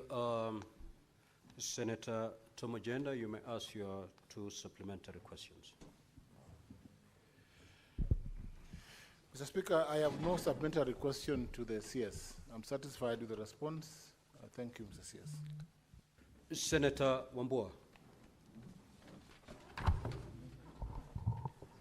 That's a new one coming from Senator Tom. Senator Professor Tomojenda, allow your colleague to ask a question if you're satisfied. You're not in the broad-based. It's okay. Honorable CS, you may take your seat and then note all the questions because I'm going to allow a number of the senators to raise questions. Thereafter, you will respond to them at a go. Honorable Wambua. The Speaker, the way Senator Tom is pointing at me, I'm not sure I'm safe. I want protection from you. Senator Tomojenda, I have noted your... Should resume his seat. Senator Tomojenda, kindly resume your ordinary seat. Just proceed and do it quietly, please. Proceed, Senator Wambua. Thank you, Speaker, for your protection. Speaker, my question flows from question B on illegal mining activities, and I wanted to find out from the CS if he is aware of the illegal extraction of copper in Kitui County, especially the area around Kitui West, called Mediko. And if he does not have the specifics about it, Mr. Speaker, it's an issue that I'm willing to take up with the CS in due course. But is he aware that there are people that are illegally extracting copper from Kitui West in Kitui County? Thank you, Mr. Speaker. Senator Methu. Senator Mungatana. Asante sana waziri. Kwanza nakupongeza kwa kazi unayofanya waziri, tunashukuru. Kuna hatua ulichukua sehemu ya Tana River na ukasimamisha uchimbaji wa madini ya gypsum. Na sisi tulitarajia ya kwamba waziri utafuatizia, uweke mikakati ili wale wananchi ambao wanafaidika kwa uchumi huo wa uchimbaji wa gypsum wapate haki yao, wawekezaji wapate haki yao, county government ipate haki yake. Lakini waziri, baada ya kuchukua hatua ile ambao sote tulipongeza by the way, tumeona kwamba serikali kuu kutoka kwa ofisi yako mmenyamaza. Sasa tungependa kujua na watu wa Tana River wangependa kujua kunaendeleaje na mipangilio ni namna gani, manake pale pia ilikuwa ni kitega uchumi na watu hali ndizo hizi wanataka kuishi. Asante waziri. Senator Olekina. Thank you, Mr. Speaker. Mr. Speaker, my question to the Cabinet Secretary relates to mining royalties. Recently, Mr. Speaker, we had additional allocation of revenue, and some counties were allocated royalties, and I did not see any money being allocated to Narrow County for additional allocation of revenue in terms of royalties, yet Narrow County has the majority of gold mining activities in the country. So my question to the Cabinet Secretary is that, does the Ministry of Treasury consult you to be able to give a list of the counties and how much has been collected in terms of royalties from the 47 counties, so that they make a decision on which counties to give money, or it doesn't? Thank you, Mr. Speaker. Senator Boy Issa Juma.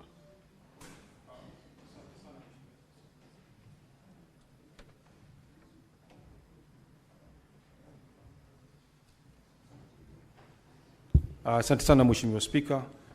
Mimi nina swali ambalo nitakamuuliza Mheshimiwa Waziri kuhusu uvuvi, ambayo sehemu ya kule Vanga na Shimoni wavuvi wananyanyasa sana na watu wa KWS. Senator Issa, your supplementary question must flow from the primary question.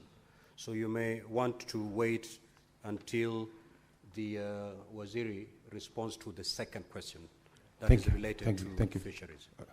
Senator Edwin Sifuna. Honorable Speaker, yesterday we had the opportunity to sit with the Governor Kwale at the County Public Accounts Committee.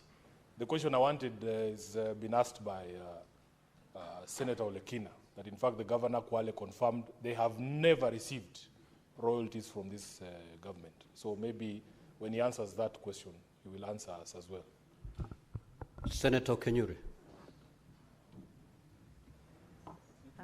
Thank you, Mr. Speaker. I would also wish to know from the Cabinet Secretary, in line with what Professor Tomo Jenda mentioned on capacity building, we have a soapstone mining activity which is more traditional, but I feel like the ministry is not giving it much attention like other mining, the other mining that happens in other counties, Mr. Speaker. So I would wish to know what other special consideration is being given to the soapstone covers and miners in that region, Mr. Speaker, because that's an area which as a country we can explore. Thank you. Senator Haji.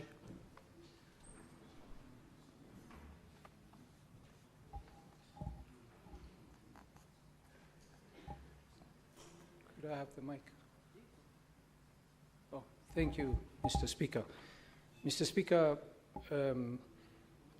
the Cabinet Secretary had responded to the question by Senator Ojienda regarding environmental impact of miners. In his answer, he did elaborate that miners are required to come up with a management plan of the environment. Could the Senator elucidate further in terms of how the ministry has taken action against miners who leave the environment in a very bad shape after they have conducted their business? Could the minister tell us in detail what is the ministry, or what measures the ministry is putting in place to ensure that the environmental impact left by the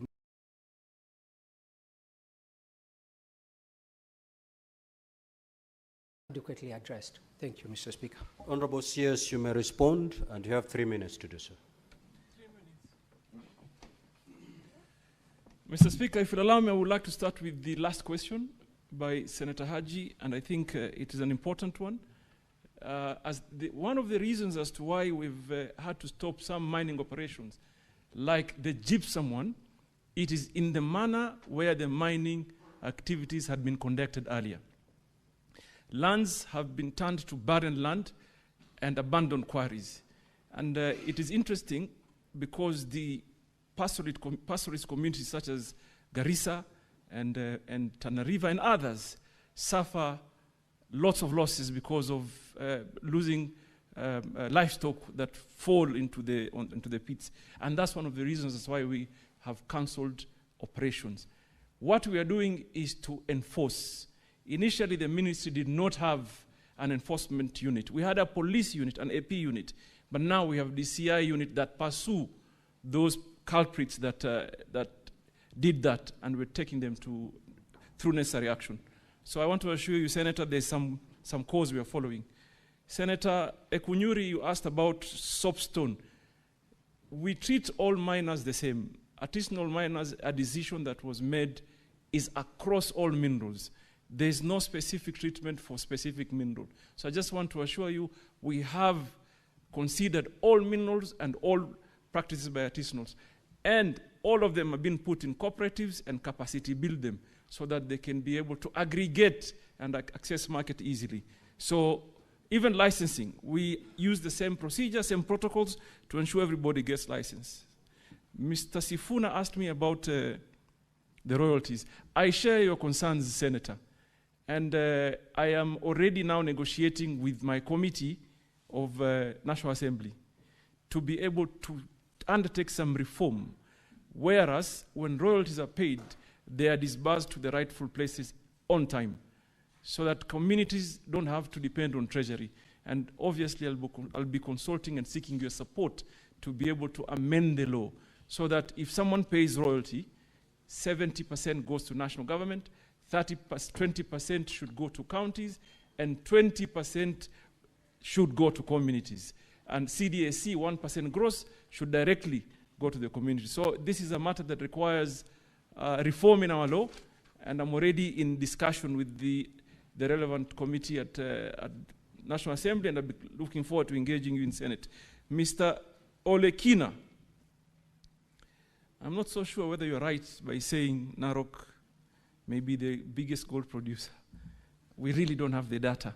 But that said and done, you still deserve to be paid royalties on time. And Senator, I took the decision of terminating some of the licenses because of failure to comply with royalties payment. And I am glad that you worked with us in Narok and supported us. And now we're in the process of identifying good, reliable companies that will take the liabilities of the preserve companies, pay the communities, fulfill the obligations, and be able to get a fresh license. So I also identify with your sentiments, and this is something that we're doing. Senator Makau, my brother on Kitui mining, particularly on copper. Kitui is endowed with lots of resources, Senator, and copper is one of the most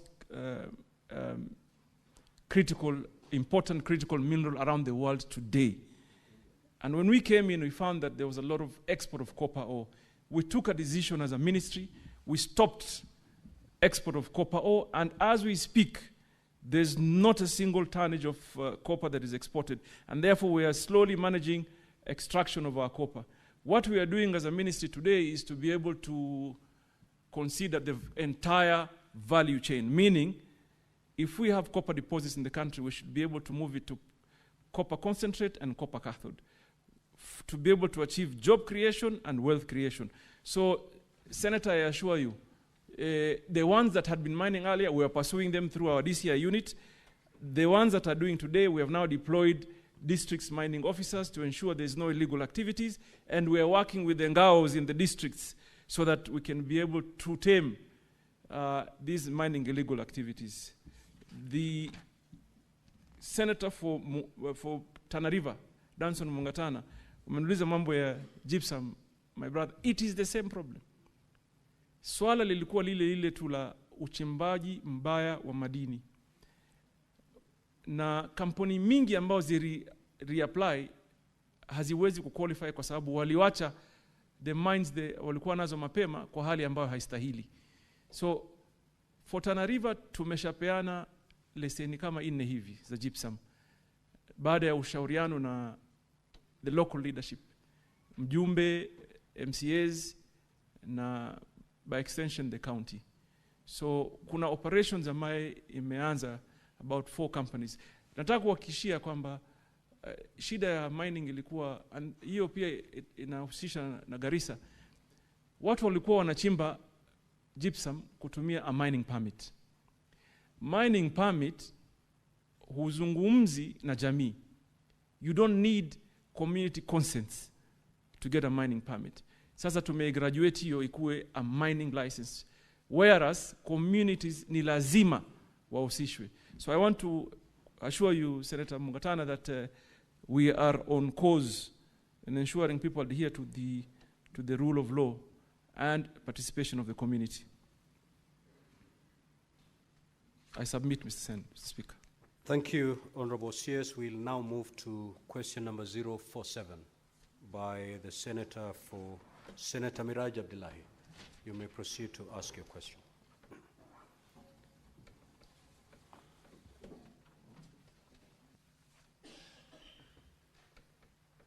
Asante Mstahiki Spika, na mimi niulize swali langu nambari 47. Wizara imeweka mikakati ipi kuhakikisha ya kwamba wavuvi nchini Kenya wamepata mafunzo ya kisasa ili kuongeza mapato yao?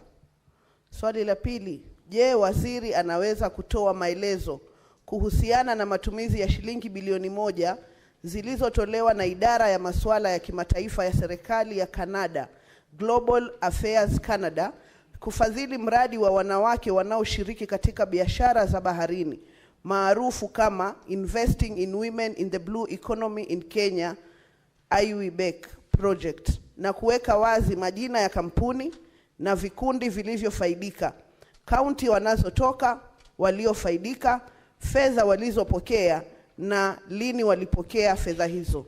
Swali la tatu, je, waziri anaweza pia kueleza ni hatua gani zinazochukuliwa na chuo cha bandari Maritime Academy na mamlaka ya usimamizi wa bandari kuhakikisha kuwa vyeti vya mafunzo vinavyokabidhiwa na chuo hicho vinapata utambulizi kamili wa kimataifa? Asante. Honorable CS, you may respond. Now, Honorable Senators, we have 15 minutes to give to this question. And therefore, Honorable CS, just like you did to the first question, paraphrase your response so that we allow as many senators as we can to ask some supplementary questions. Asante Mheshimiwa Speaker. Wizara kupitia idara ya jimbo la uchumi wa buluu na uvuvi imeshiriki kikamilifu kutoa mafunzo kwa wafanyikazi wa samaki katika uvuvi wa bahari kuu kwa ajili ya kuzalisha ajira. Wizara vile vile imetoa uwezo wa kupatia bidhaa za uvuvi kama maboti na ujenzi wa bandari ndogo za uvuvi na kuweza kupatia bidhaa zinazostahili kuboresha biashara ya uvuvi katika maeneo ya jimbo la Pwani na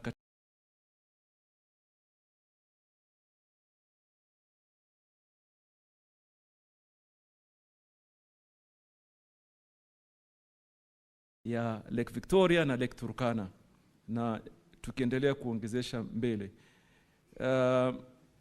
Swali la pili Mheshimiwa Speaker ni kuhusu fedha za kuempower kina mama kupitia shirika la NGO kutoka nchi ya Canada. Mheshimiwa Speaker, ripoti ambaye niko nayo ni kwamba shirika hili lilijituma likatafuta senti kutoka serikali ama wafadhili wa Canada takriban bilioni 1. Baada ya kutafuta hiyo wakaanza kupeana grants ama msaada kwa vikundi vya kina mama viliomo katika jimbo la Lake Victoria na jimbo la Pwani. Na habari ambaye wizara iko nayo ni kwamba walifanya vetting, wakatambua wale the beneficiaries na wakapeana paka sasa takriban milioni 403 million shillings kwa vikundi tofauti tofauti, vikiwemo vikundi vya Mombasa, vikundi vya Kwale, Kilifi, Lamu, Busia, Siaya, Kisumu, Homa Bay na Migori. Kile kitu ambacho ningependa kuambia nyumba hii, Mheshimiwa Spika, ni kwamba NGO inavyofanya kazi haihusishi sana vyombo vya serikali. So hatujaweza kupata the detailed expenditure ama ile pesa vile zitumika kikamilifu kwa wanawake ambao walisaidiwa na msaada huu. Lakini na maybe ni kualika tu Senate maybe to engage the NGO directly, to maybe they'll open up more. But kwa sasa walitupatia habari ambazo tulizonazo kwamba wametumia pesa kiasi hii na vikundi kiasi namna hii vya Mombasa na vya Lake Victoria na Kilifi na kwengineo. Swali la tatu ni kuhusu Bandari Maritime Academy, vipi vinavyofanya mafunzo na recognition issues. Nataka kuambia Mr. Speaker kwamba Bandari Maritime Academy imekuwa whitelisted na IMO, which is a very good step forward kuanzia. Nchi yetu ambayo inahitaji kufanya sahihi ni ku negotiate na nchi zingine for recognition of our COCs or certificate of competencies. Nataka kuambia Mr. Speaker kwamba tumesha negotiate na nchi mingi tu. Kwa sasa tumesign na nchi 4, lakini hivi majuzi nilikuwa Denmark kushirikiana na my counterpart kule kusign. Tuna negotiate now na EU na the Americas largely, so that we sign a memorandum of understanding katika recognition ya our learning institutions. But kitu cha muhimu ni kwamba we are whitelisted by IMO. So we are on the positive space. I submit. Senator Miraj.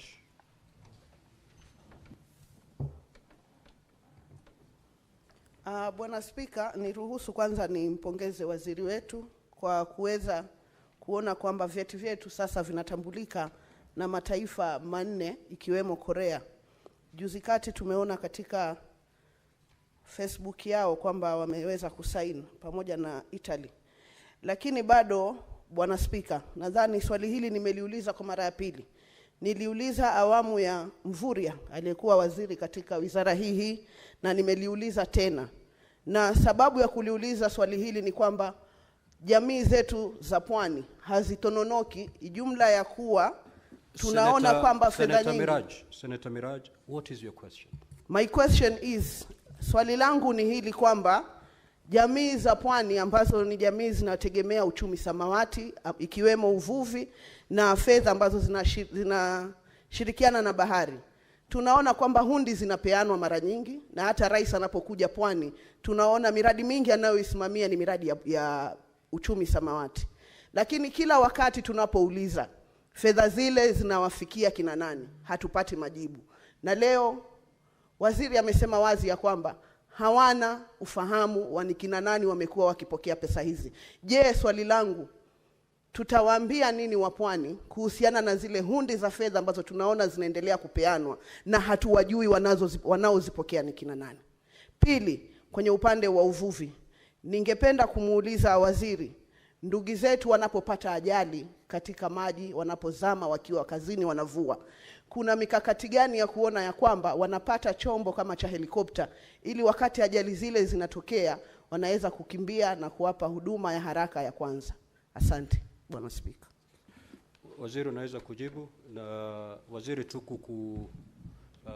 kukujuza ni kwamba ukiamua kujibu swali kwa Kimombo lazima uendelee kwa Kimombo. Ukiamua kujibu swali kwa Kiswahili utaendelea na Kiswahili. Usichanganye lugha hizo mbili wakati unajibu. Endelea waziri.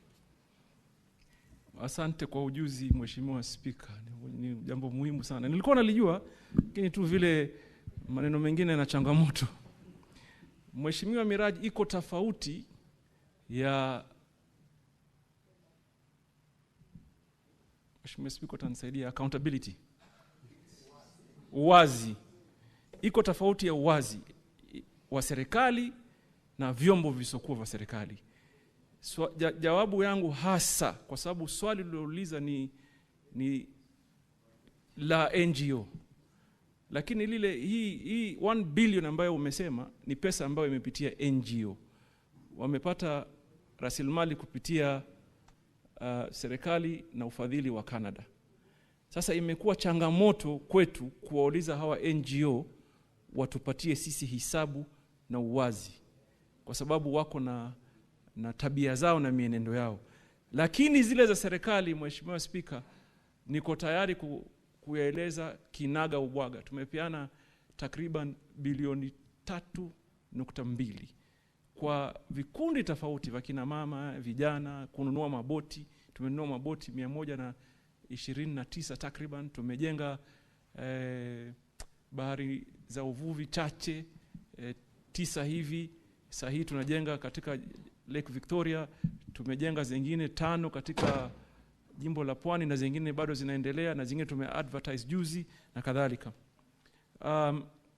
Kwa jambo la ajali, Mheshimiwa Senator, nataka nikwambie hata mimi wale watu ambao unaita watu wako ni watu wetu sisi wote. Na kwa sasa hivi ukienda Lamu, ukienda Mombasa, ukienda Kilifi, ukienda Kwale, utakuta tumewapatia boti la kuokoa watu la wepesi lenye kasi ya kisasa. Lakini nakubaliana na wewe katika mipango ya siku za usoni kwamba tunataka kuekeza katika teknolojia mpya ya kutumia drones na kutumia, Mheshimiwa Speaker, waweza kusaidia drones, lakini drones na kutumania helikopta, ndege ya helikopta. Hiyo iko katika mipango. Hiyo ni katika mipango kabambe ambayo tumeweka, na tukitathmini kwa kina tunakuta kwamba hiyo ndiyo njia mwafaka ya kufuata. Na submit. Senator Shakila Abdallah. Asante Mheshimiwa Spika. Kwanza nampongeza Mheshimiwa Waziri kwa kazi anayoifanya mzuri. Swali langu kwa waziri ni kuhusiana na mambo ya uvuvi haramu. Kuna uvuvi haramu unaoendelea kwenye bahari zetu na unaharibu mazingira, na sijui kama wizara ina mipango gani ya kuzuia uvuvi haramu unaoendelea. Na nikitoa mfano kama Lamu, kuna wavuvi wanatoka sehemu za Pemba wanaokuja kuvua kwa magesi na mashine, na wanaharibu kabisa zile habitat za nyumba za uvuvi, hususan uvuvi wa malobster, makamba na kadhalika. Kwa hivyo tunataka kujua waziri, kuna mpango gani ambao umeweka wa kuzuia huo uvuvi haramu na kuweka inaitwaje kuhakikisha watu wanafanya patrol katika bahari kushika wale wavuvi ambao wanafanya uvuvi haramu. Asante Mheshimiwa Senator Joho. Asante Bwana Spika. Swali langu kwa waziri, nikubalieni nitumie Kiswahili manake kimenoga leo. Swali langu kwa waziri ni je, kwa sababu ufugaji wa samaki ni kitega uchumi kizuri sana, je, wizara imeweka mikakati gani kuona kwamba ufugaji wa samaki na uvuvi haufanyiki tu mahali tulipo na maziwa ama bahari, na kwamba tunawafuga samaki pia katika maeneo hata ya huku bara, labda kwa kutengeneza mabwawa ya kufuga samaki, ili kwamba pia wanabara wakawa ni watu wanaofuga samaki na wanaokula samaki. Je, mikakati ni gani? Asante. Senator Boy Isa Juma. Asante sana Mheshimiwa Spika. Kwanza napenda kumpongeza Mheshimiwa Waziri hivi juzi kule Migori kuhusu habari ya mambo ya uvuvi na hivyo soko mpya zilizojengwa. Mheshimiwa Spika, swali langu ambalo nataka muuliza waziri hapa ni kwamba kule sehemu za kwetu, kule sehemu za Kwale, sehemu za Vanga, sehemu za Shimoni, sehemu za Mkwiro, hivi ni visiwa ambavyo kuna wavuvi wanavua kule na vyombo vyao vya kuvulia ni vya zamani sana Mheshimiwa. Na ningependa kujua kutoka kwa waziri kama kuna mikakati gani ambayo za kusaidia wale wavuvi waweze kupata vyombo vya kisasa, maneti na nini, kama vile wenzetu walivyopawa hivi juzi sehemu za Migori. Swali langu la pili ni kuhusu Honorable Senator, under Standing Order 51C7B, you are entitled to ask only one supplementary question. Senator Morango.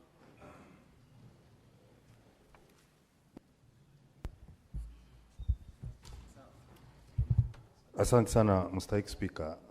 Mstahiki Speaker, kulingana na orodha ya nakala ambayo tumepewa na waziri, kuangalia zile kaunti ambazo ziliweza kupata kufaidika na ule mgao ambao ulikuwa umepewa, hata kama ilikuwa ni fedha ya mashati kutoka Canada, kuna manziwa, baadhi ya manziwa makubwa, na mojawapo ni lile ziwa la Turkana, ambao pia wako na matatizo yao na wangependa kufaidika, na kwa sababu hawakuwa katika orodha ambayo tuko nayo siku ya leo, mipango gani ulio nayo waziri kuhakikisha kwamba wale wenyeji wa kaunti ya Turkana na Marsabit ambao ndio wenyeji wa ziwa Turkana wanafaidika pamoja na maziwa mengine 23 ambao tulio nayo hapa Kenya?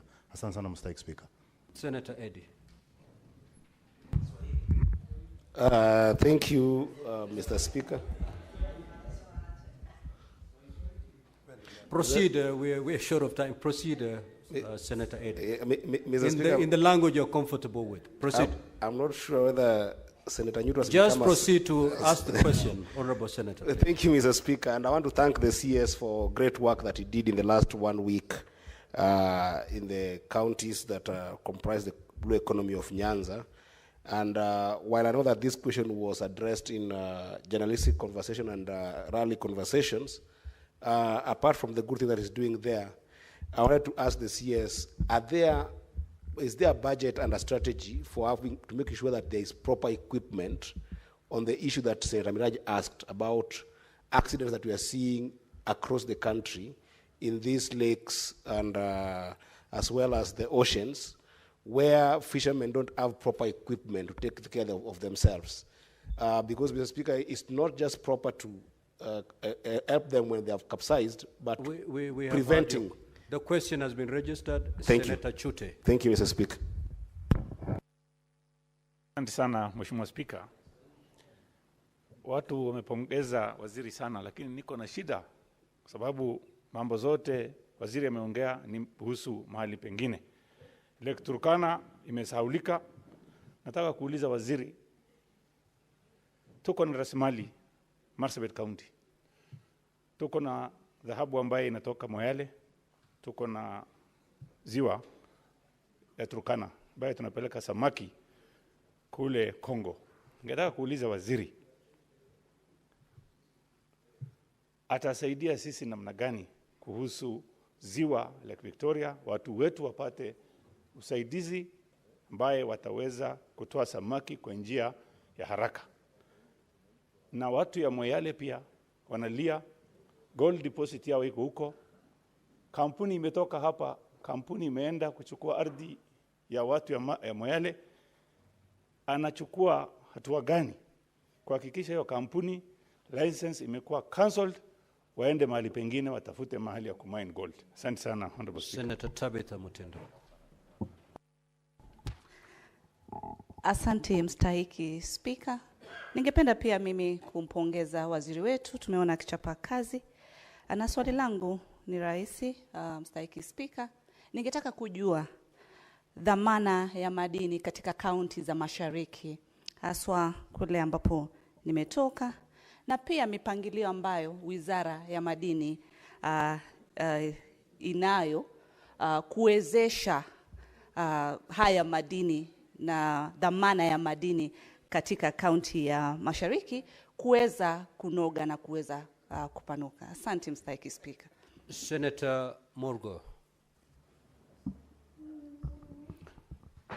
Asante sana Bwana Speaker. Ningependa kuuliza waziri juu ya uchimbaji wa migodi ama gold katika West Pokot, kama anajua uharibifu unaoendelea, kwamba shimo zinachimbwa kila pahali bila watu kujali kufunika, na ya pili wanapeleka mchanga. Senator Morgo, your question has been registered. Don't add another one. You're not entitled to that. Honorable CS, you may proceed to respond. You will note that these questions are related, so I believe you can respond under 2 minutes so that we conclude this. Proceed, Honorable CS. Mheshimiwa Speaker, maswali yameulizwa ni maswali ya muhimu sana katika hali ya kulinda rasilimali ya kitaifa. Na Kwa ujumla tu nafasi ya rasilimali isipotumika inaweza kutumika kiuharibifu, na ndio maana tumeweka mikakati kabambe. Kwa mfano kama kaunti ya Lamu, sahihi tukiwa tunazungumza, tunapanga mipango ya kutengeneza maboti ya kuenda masafa marefu, na yakirudi tuwe na bandari hasusan za samaki kuweza kuwasaidia katika utengenezaji samaki na kuhifadhi. Swali lingine la muhimu nimeulizwa, kwa nini tunaangalia tu maeneo ambayo yako na maziwa ama bahari. Umuhimu tuelewe kwamba hata sahihi ile Center of Excellence ambayo tuko nayo iko hapa Nyeri, hapa Sagana, ambayo inafanya uzalishaji wa samaki na utafiti na mafunzo ya samaki. Na Mheshimiwa Spika, naweza kukupatia mshtuko kiasi kwamba ujue hata hii Nairobi samaki wengi ambao wanakuja katika soko hili ni samaki ambao wanafugwa katika maeneo ambayo hakuna ziwa na bahari. Na ile habari mzuri zaidi, siku zingine nitawaalika katika maeneo ya Kakamega na niwaonyeshe vile watu wanafuga, kina mama wanafuga samaki na baadaye wanawapeleka katika kiwanda, wanatengenezwa na wanakuja katika maeneo haya. So rasilimali ya uchumi wa blue, Mheshimiwa Spika, ni kubwa sana. Na ukweli wa mambo ni kwamba hatujawahi kuipatia kipaumbele ambacho kinastahili. Lakini sahihi tuko na mikakati kabambe ya kueleweka. Kwanza kuwapatia uweza wavuvi na jamii zinazoishi katika maeneo hayo, na kuwafunza jamii ambao zinaishi katika maeneo tofauti mbinu na namna za kuweza kupata faida katika maeneo haya. Mheshimiwa Spika, hayo ndio yale maswali uliuliza Kiswahili. Sasa ingine ni Eddie had asked a question on budget and strategy and equipping, particularly in the area of Lake Victoria in matters rescuing and searching. I want to assure you that our ministry has a budget. We have a contractor on site.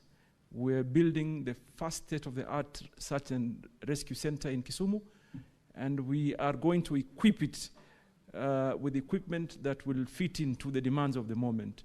So I realize, and I have had a conversation with a lot of critical players in the industry, and the number of our fisher folk that we lose every year is shocking and unbelievable. And we cannot attempt to deploy the same strategy and achieve different results. So you are right on developing a strategy that works, what would work today. So air rescue is critical. I had already directed, and the President is in concurrence with our plan, that we must deploy air rescue in the Lake Victoria and in the coastal region of our Indian Ocean. Mr. Speaker, we have a responsibility of ensuring we secure our valuable resources as a country. Blue economy is one, and mineral is the other. For far too long, we've had a lot of illegal activities in all those areas. In Pokot, for example, in Turkana, in Migori is even worse. In Kwale, in Taita Taveta, in Tarakanidi here, where we are blessed with critical future minerals. We have people all over the place doing some illegal activities. But I can tell you, we are on a mission to ensure we follow them, we pursue them, not just to arrest them, but also pursue their accounts so that we can confiscate their gains illegally and make it public property. We have completed our area geophysical survey. We know our occurrences as a country. We know which minerals we have, where they are. What the ministry is doing today is a narration on our ground truthing. The asset in terms of value, in terms of viability, and whether it makes sense for a larger investment. So I want to assure the House, Mr. Speaker, is that we have a plan, and we are sticking to the plan, and we are executing the plan. Where we need to possibly reform our laws, I'll come back here and consult with my relevant committees. My chairman, Eddie, a wonderful young senator from Migori, a man that I know very well. We work well together. We will work to ensure that at committee level and the Senate we engage to reform so that we meet the current demands going into the future. I submit, Mr. Speaker. Thank you so much, Honorable CS. Honorable Senators, we will terminate our interaction with the CS at that. Honorable CS, you may leave at your own pleasure. Thank you. Thank you, Mr. Speaker. We will now move to question number 001.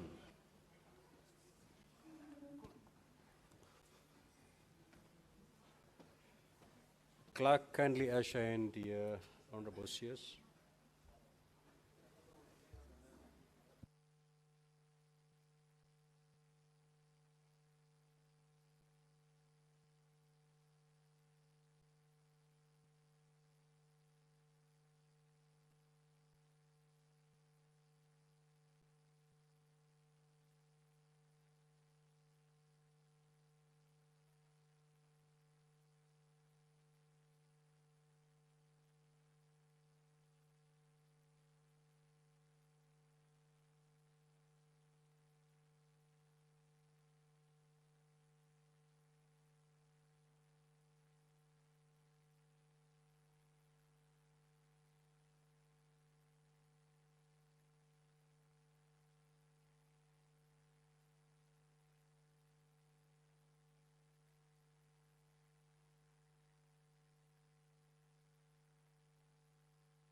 Clerk, can you confirm that CS Energy?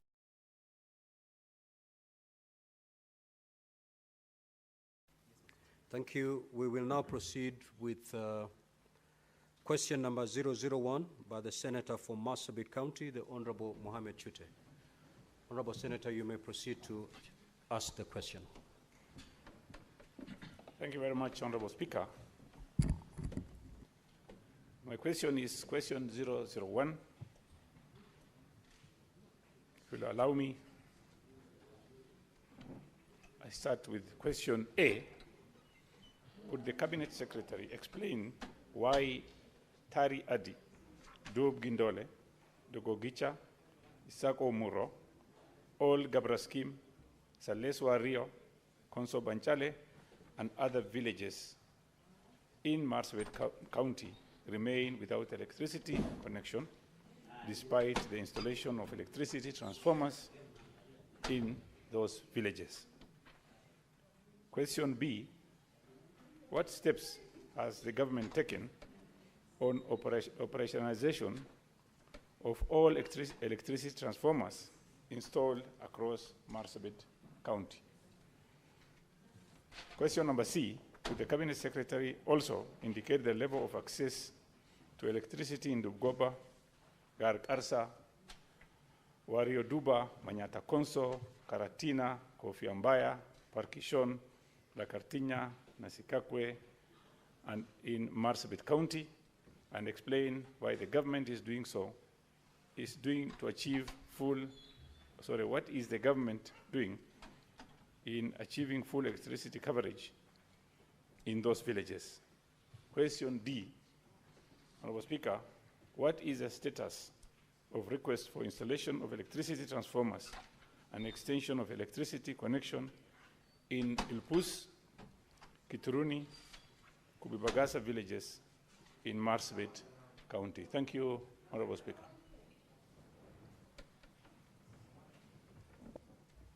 Welcome, Cabinet Secretary, and please you can proceed and answer. Thank you, the Honorable Speaker. First, for your indulgence. I was supposed to have been here first thing in the morning, but I did agree with my colleague, CS John Mbadi, that we swap the times because he had some other engagement elsewhere. Honorable Speaker, before I go to the specific questions raised by the Honorable Senator Mohamed Chute, let me make some general statement that Marsabit County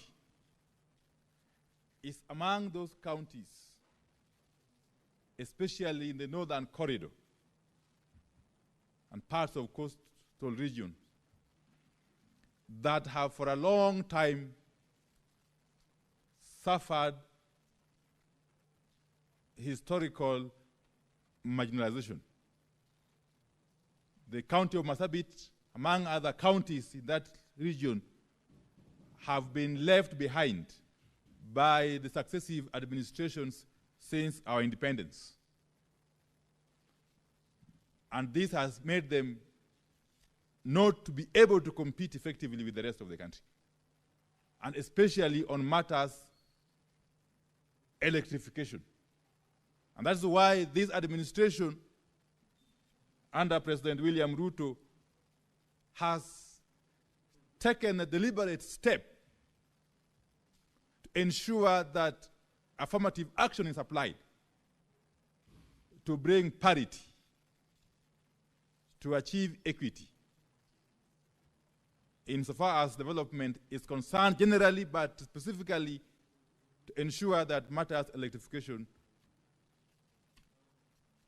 is dealt with in an equitable manner. Honorable Speaker, therefore this administration has adopted a multi-pronged approach, and specifically for Marsabit County. This entails, first and foremost, ensuring that Marsabit County is connected to the national grid. We want to ensure that Marsabit County is connected to the national grid for the first time since independence. And how? One, by constructing a transmission line 45 kilometers from Loyangalani wind power farm to Loyangalani town, a project that has delayed inordinately, but a project that we are now able to commit that come December this year shall be complete, and we shall commission it. Honorable Speaker. Honorable Speaker, that will enable Loyangalani town and its environs to enjoy power, quality, affordable, and reliable power for the first time from the national grid. Honorable Speaker, it is not conceivable that power can flow all the way from Loyangalani wind farm, all the way from Loyangalani to Susua, here in Narok, bypassing the entire swath of Marsabit land. It's not conceivable. And that is what we want to correct under this administration, Honorable Speaker. Honorable Speaker, secondly, we want to unlock the very, very important transmission line project that runs all the way from Loyangalani to Marsabit, and equally from Isiolo to Marsabit. By doing so, we shall actually make it possible for power from the national grid to extend to most parts of Marsabit County. That project, which is being financed by Exim Bank of India, is at the tail end of actually conceptualization. What has delayed it a bit is just the matter of the scoping, which had to happen. And we are more than convinced, because as we speak, Exim Bank is going through the paperwork. And we are more than convinced that before the end of this year, we shall do a groundbreaking. That is another commitment I want to make to not only Senator Mohamed Chute and not only the people of Marsabit County, but to the people of the Great Republic of Kenya. Honorable Speaker. Honorable Speaker, Marsabit County, which is comprising of 4 constituencies, that is Saku, Moyale, North Hor, and Laisamis, has got one of the most interesting disparities, if I may call it so. Because in terms of access to electricity,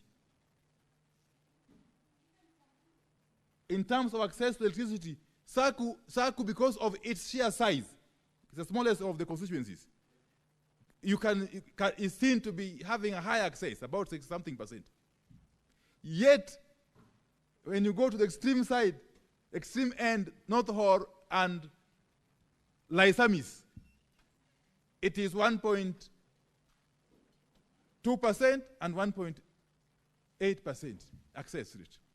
That is serious, massive disparity that this administration has made deliberate plans to address through the efforts we have put in place. Honorable Speaker,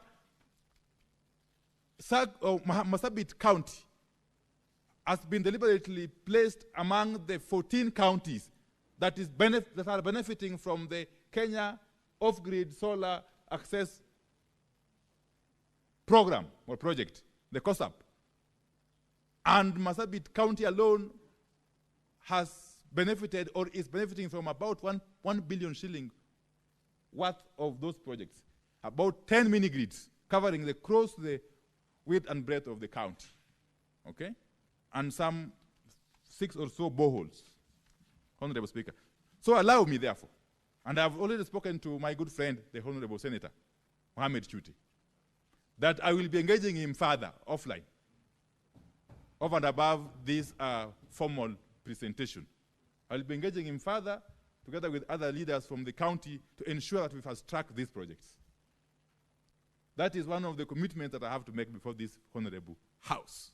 So therefore, Honorable Speaker, allow me, and I don't want to actually belabor the point, because I have already submitted the answers. On question number 1, which is question 60 what? In the order paper. Okay. That's fine. I'll just proceed. In terms of reasons why those areas that have been listed, okay, remain without electricity connection, despite the installation of electricity transformers in the said villages. Honorable Speaker, REREC, which is our implementing agency, has mapped out and undertaken preliminary works, that is survey and design, of a number of the areas for the implementation in the current financial year, and others for consideration in the next financial year, of course, subject to budgetary provisions. And details of the actual status of the areas are shown in the table 1 in my response. I don't want to belabor that. Honorable Speaker, part 2, the steps the government is taking to operationalize all the electricity transformers installed across Marsabit County. I want to say that a total of 8 schemes are in different stages of metering in the county. And upon completion, approximately 800 customers will be onboarded. And all the associated transformers will be commissioned in order to realize the benefits anticipated by the government of Kenya. In addition, some parts of Marsabit County have witnessed insecurity cases, which has caused movement of people and hence leaving the already installed transformers fairly idle. The government is engaging various stakeholders to foster peace and restore normalcy. Part 3 is about access levels of electricity to those areas mentioned in that question, okay? And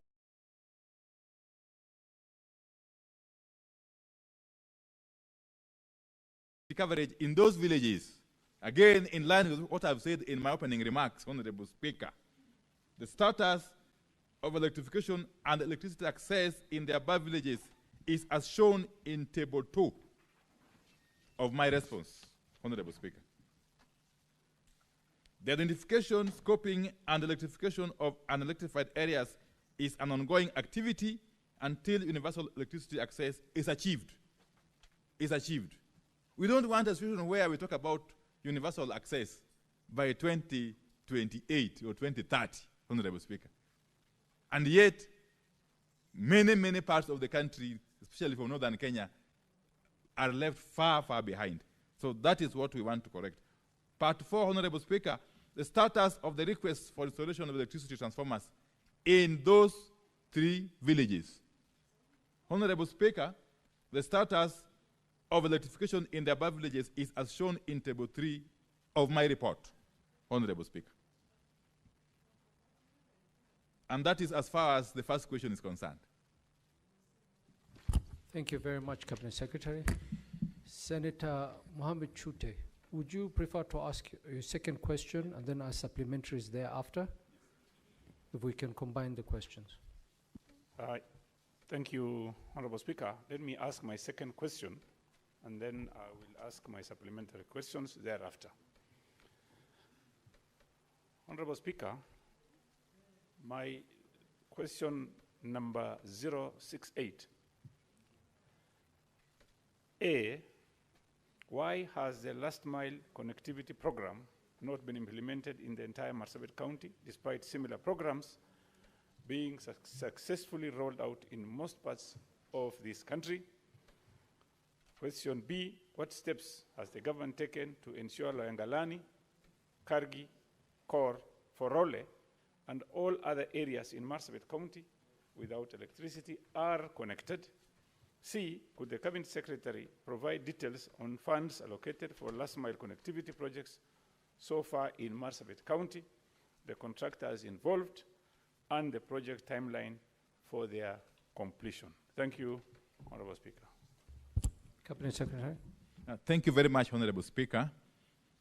Before I respond, let me just make a clarification. I did mention about the transmission line project from Loyangalani to Marsabit and Isiolo Marsabit.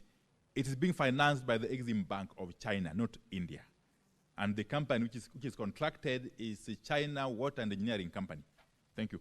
Honorable Speaker, the first limb of the question is about why the last mile connectivity program has not been implemented in the entire county, despite similar programs being successfully rolled out in most parts of the country.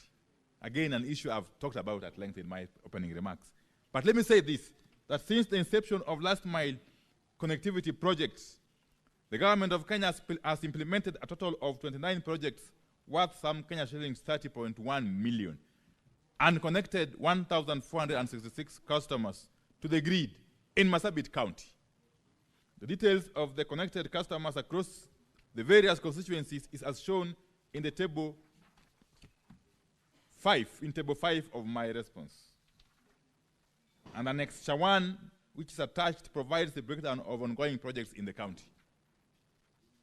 So the steps the government is taking to ensure Loyangalani, Kargi, Kor, Forole, and all other areas in Marsabit County without electricity are connected. Again, Honorable Speaker, the status of electrification in the above villages is as shown in Table 4 on page 7 of my response, Honorable Speaker. Part 3, details of the funds allocated for the last mile connectivity projects so far in Marsabit County, the contractors involved, and the projected timelines for their completion. Honorable Speaker, over and above the completed schemes, the government of Kenya has allocated some Kenya shillings 4.5 million for last mile connectivity via grid solution as per the table on page 7. The target completion date is Q1 of the financial year 25-26. The government of Kenya has further allocated Kenya shillings 2.0579 billion, approximately US dollar 158.3 million, for connectivity via off-grid solution, as per the table on page 8. The sites are currently being handed over to the various contractors, and the target completion date is the end of financial year 25-26. The annexures 2 and 6 provide a breakdown of all projects funded in Marsabit County at various stages of implementation. Honorable Speaker, I submit. Thank you very much, Cabinet Secretary. Senator Chute, supplementary questions?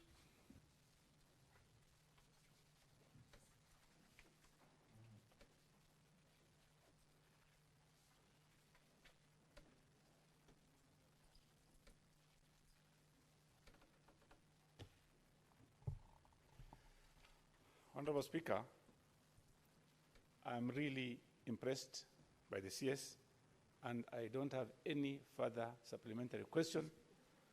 I will follow whatever questions I'm going to have. I'll be having a meeting with him, maybe on Tuesday, and thank you very much, Bwana CS. I really appreciate what you've done. You've done a very good job. Thank you. Thank you, Senator. Senator Eddie Okech. Mr. Speaker, just to steal 30 seconds from Senator Chute, that today it was the experts who are coming in the House, and you've seen that in all instances, experts have answered their questions very well, to the extent that there is no supplementary questions. But that said, Mr. Speaker, I wanted to ask the CS for energy on its last mile connectivity project. Is there a proper strategy that integrates the prioritization of projects with serious insecurity and their remote areas that then needs a bit of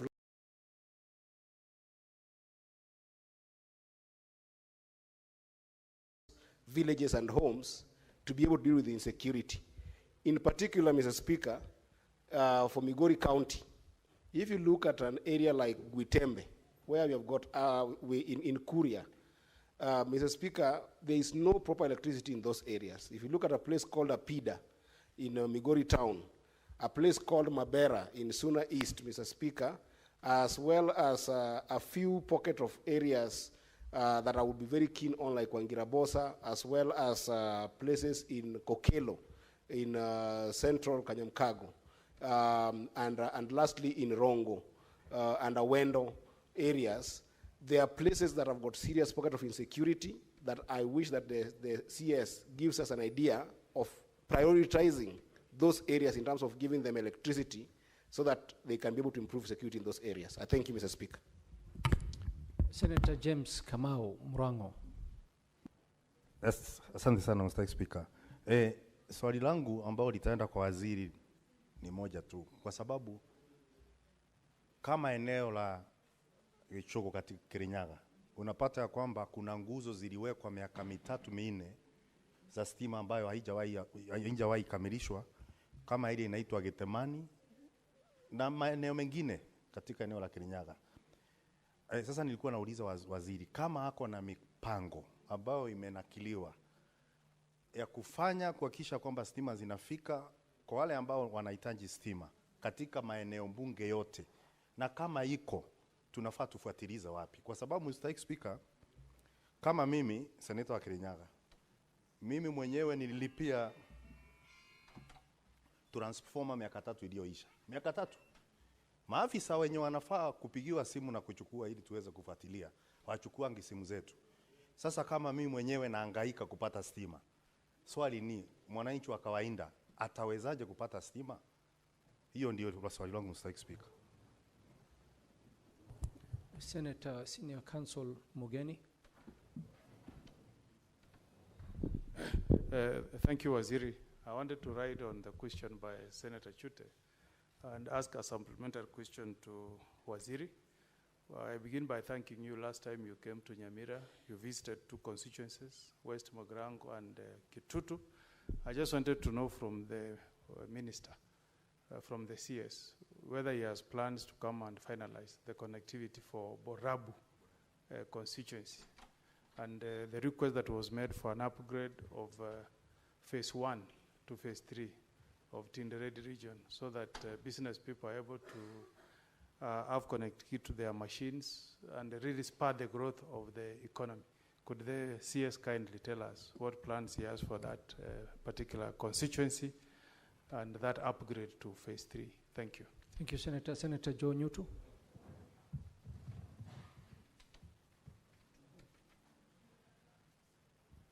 Thank you, Mr. Speaker. And before I put my question to the Honorable CS, it's important, Mr. Speaker, because we are in an honorable house, that we separate things that we say in political areas with what we say here. Because I say that, Mr. Speaker, because Senator Eddie Okech talked about experts. As far as I know, Honorable Opio Wandai is a trained lawyer. He is not an expert in matters energy. And so it is important that we say he's doing a good job without calling him an expert. My question, without calling him an expert, Mr. Speaker, because we are misleading. There are students waiting. Senator, there are students here. Senator. Yes, Mr. Senator, I gave you an opportunity to ask Fine, a let me ask my supplementary question. So please just ask the question. I was just setting the ground. So, Mr. Speaker, my question to the Honorable CS is, and I am very impressed, by the way, by the... Mr. Speaker, can I be heard in silence? Senator I'm Eddie, very impressed. Senator Eddie, what is your point of order? Mr. Speaker, I'm standing on 105 in terms of the misrepresentation of facts, Mr. Speaker. Mr. Speaker, unless Jonyutu has got law degree that the CS for energy got without my knowledge, I would want him to go and learn about his CSS, to understand their background, to understand why we call them experts, to understand their experiences coming into the position that they are, Mr. Speaker. And I don't want us to go under 101 where you discuss the persona of the CS in terms of his qualification, but I can assure Jonyutu that the CS expert does not come only by education, but it also comes by experience and contribution in other dockets that the CS has served in. CS Wanda is an expert in energy in terms of being able to ensure that all communities get those energy supplies, Mr. Speaker. Thank you, Senator Joe Newton. Please restrain yourself to just asking your supplementary question. We don't have much time. Thank you, Mr. Speaker, but you know I have a right of reply. I want to assure Senator, important that you do not take a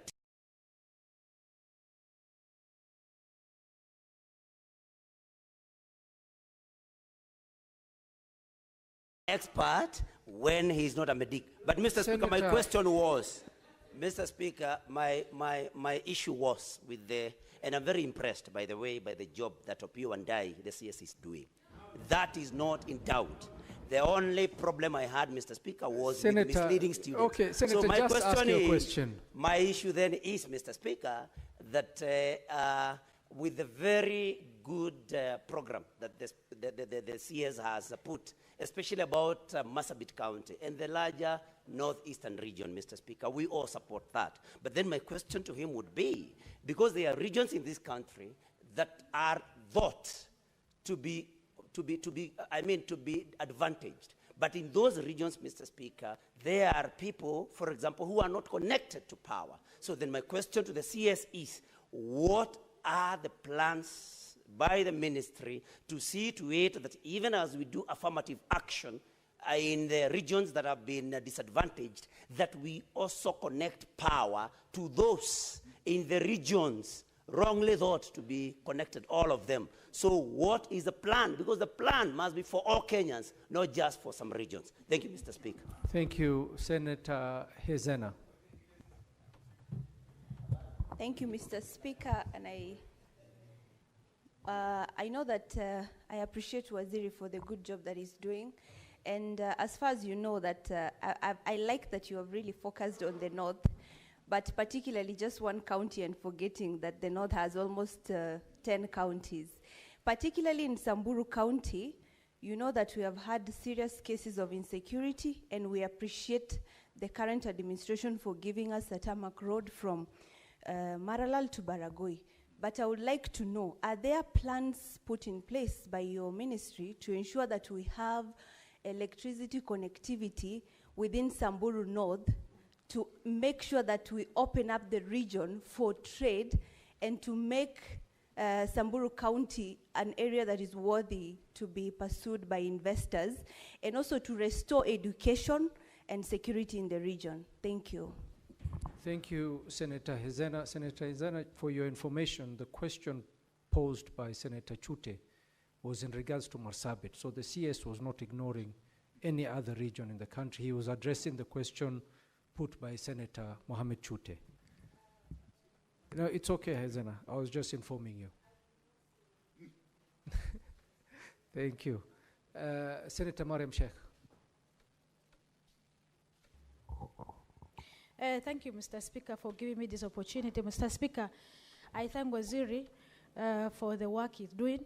Mr. Speaker, the plan he has demonstrated to the House, to Marsabit County, Mr. Speaker, for the plan, which end up Senator Chute to not having an additional questions. My question is, Mr. Speaker, what is the plan? Because the ministry has had the cry from Mandera many times, Mr. Speaker. So what is the plan? And is it in the current budget, Mandera to be connected to national grid, Mr. Speaker? Thank you. Senator Beatrice Akenyi. Thank you, Honorable Speaker. I want to congratulate the CS, whom we call in our region and in other regions that have worked with him as an intellectual. And indeed, Senator Nyutru, he is. And that is why our side of the coalition donated him to government to do that kind of work. But my question is this, Honorable Speaker. Just last week, Honorable Speaker, just last week, when we had Madaraka in Homa Bay County, the CS did very commendable work. He launched the last mile connectivity of the county in my own constituency, in their constituency.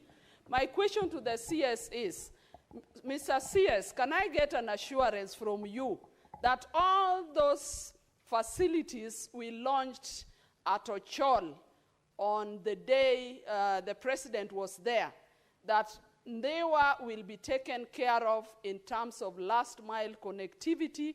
I'm saying this, Mr. CS, because Homa Bay County has had the highest number of faulty transformers in this republic, which goes down to Ndewa as a sub-county.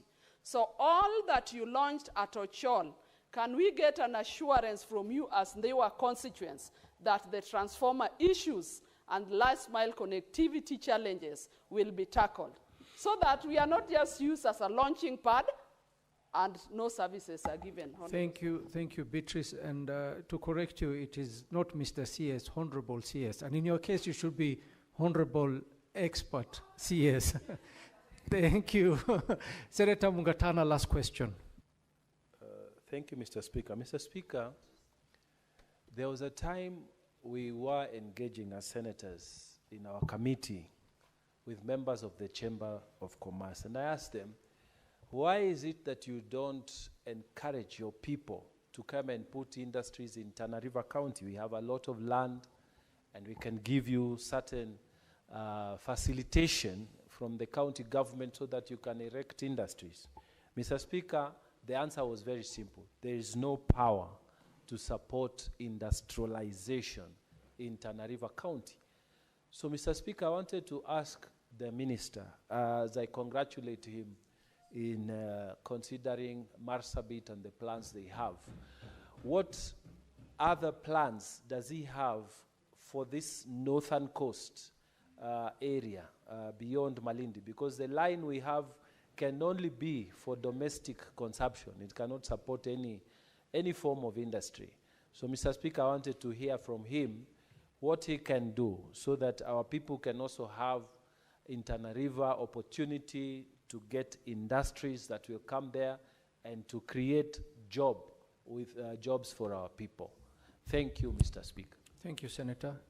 Cabinet Secretary, you may proceed. Thank you very much, Honorable Speaker. I'll go straight to the questions. First is the question by Honorable Senator Eddie Okech. Really, Honorable Speaker, let me just say this, and this covers both Honorable Eddie Okech and Honorable Kamau's questions, that first and foremost, we have a plan for every part of this country as a ministry and indeed as government.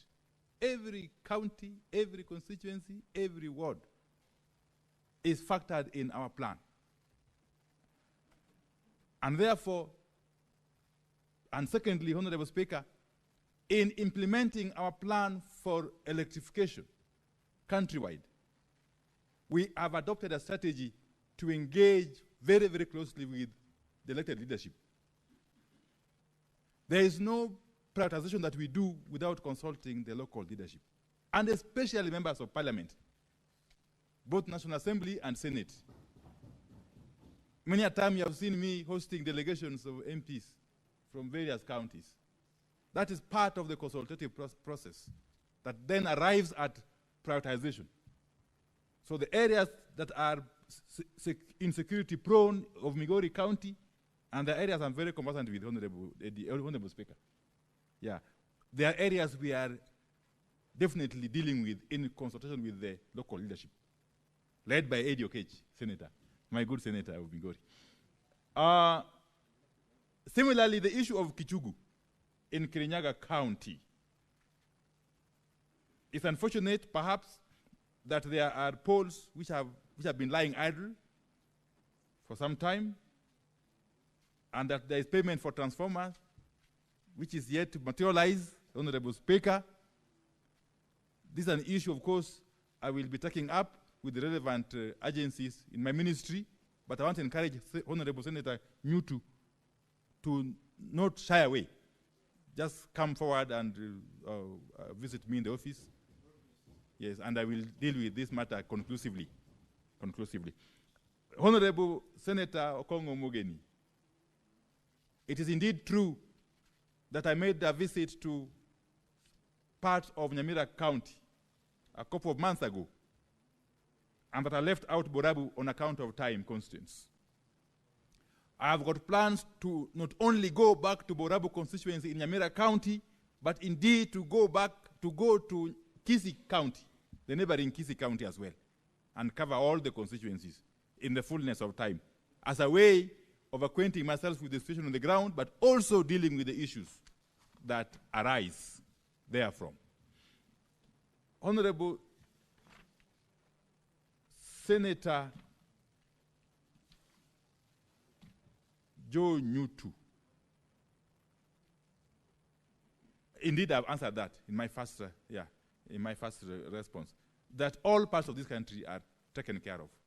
No single region, no single county, no single constituency, no single ward shall be left out in the grand plan of the President William Ruto-led administration, insofar as matters energy and electrification are concerned. Even though we are aware that there are a number of areas which have been left behind for a long time, as we apply affirmative action to those areas, we shall not ignore those other areas that are perceived to be advantaged. We shall apply equity, in short. Equity. And every part of the country shall feel involved. The Honorable Senator Hezena, as I mentioned in my opening statement, Marsabit is just part of the wider northern Kenya region and parts of upper coastal region that have been disadvantaged for a long time. If you may recall, Honorable Speaker, not very many months ago, His Excellency the President did preside over the contract signing for the COSA project, a project that is going to take up to about 12 billion Kenya shillings, funded by the World Bank. And Samburu County is benefiting from that project. in addition to other plans that we have for not only Samburu County, but all other counties in that region, and indeed the rest of the country. Cabinet Secretary. And in that plan for Samburu County, it's not just Samburu North. Samburu North is involved, it's included, Samburu South, Samburu West and East, sorry, Samburu West and East. Cabinet Secretary, I'll just interrupt you briefly. Honorable Senators, we shall extend the sitting of the House for a further 15, not more than 15 minutes, so that the CS can conclude answering the questions. Thank you. Proceed. Thank you, Honorable Speaker. I was saying that when it comes to Samburu County, we are not only just talking about Samburu North, we are also talking about Samburu East and Samburu West constituencies. The Honorable Senator Mariam, similarly, Mandera County is in our plan. And we have had very, very many engagements with leaders of Mandera County. We have had challenges, of course, in towns such as Elwak and many other places, yes, on account of outages of power arising from malfunctioning of our gadgets, our generators. We have got a long-term plan to eventually incorporate Mandera County into the national grid. I must have mentioned earlier, Honorable Speaker, that for Marsabit, for instance, parts of Moyale town are served from Ethiopia. Actually, we serve Moyale town entirely from Ethiopia. And there's no harm doing that. There's nothing wrong with that. Because we're actually encouraging what we are calling East African power pooling. That power can be able to flow across the boundaries. That those who need it can import it, those who have excess can export it, and so on and so forth, to make it affordable and cost-effective. There are discussions at an advanced stage between ourselves and the government of Ethiopia to see how far we can extend their power to other parts of that corridor, apart from Moyale. Not forgetting, of course, the fact that we also import that power to Suswa, about 200 megawatts. Okay? Honorable Beatrice Ogola. You know, what we launched, what indeed the President flagged in Kologi, the Kanyamua place, is it Kanyamua there? In Kologi area of Ndeva constituency, was the last mile connectivity project for the entire Homa Bay County. A project which is funded by European Union, EIB, and so on and so forth. And that project is covering almost the entire country, apart from those other counties that are famously referred to as off-grid, which, as I've said, are being dealt with through mini-grid solutions. So that 2.1 billion project for Homa Bay County is not going to stall because there is adequate funding for it, and we have committed to have it completed by November this year. And Ndewa is definitely part of Homa Bay County, and Ndewa will definitely benefit. And that's the place where we did the launch, Honorable Speaker. Honorable Speaker, I want to go to the last question, really, by the Honorable Mungatana, and I'm very happy that Tana River County is now receiving the necessary attention. And my good friend, the Honorable Senator Mungatana, has been at the forefront, really, of championing for the cause of Tana River County and indeed the rest of that region. Those efforts are now yielding fruits, Honorable Mungatana. And I'm sure you are aware, Honorable Speaker, that if I leave out the issue of the transmission projects that we are doing, Tana River County is going to benefit from about 240 million shillings worth of mini-grids under the COSAP program. Some 4 mini-grids will have to be done in Tana River County. And the money is there, they will be completed, it will go a long way towards addressing access to power by the people of Tana River County as we embark on other projects, Honorable Speaker. Honorable Speaker, allow me to end there, and thank you very much for listening to me. Thank you very much, Cabinet Secretary. And thank you for appearing to answer questions. At this juncture, we are going to end our session, but I would just like to wish you all the best in your heavy duties in connecting this country to electricity. And we pray for you, Cabinet Secretary.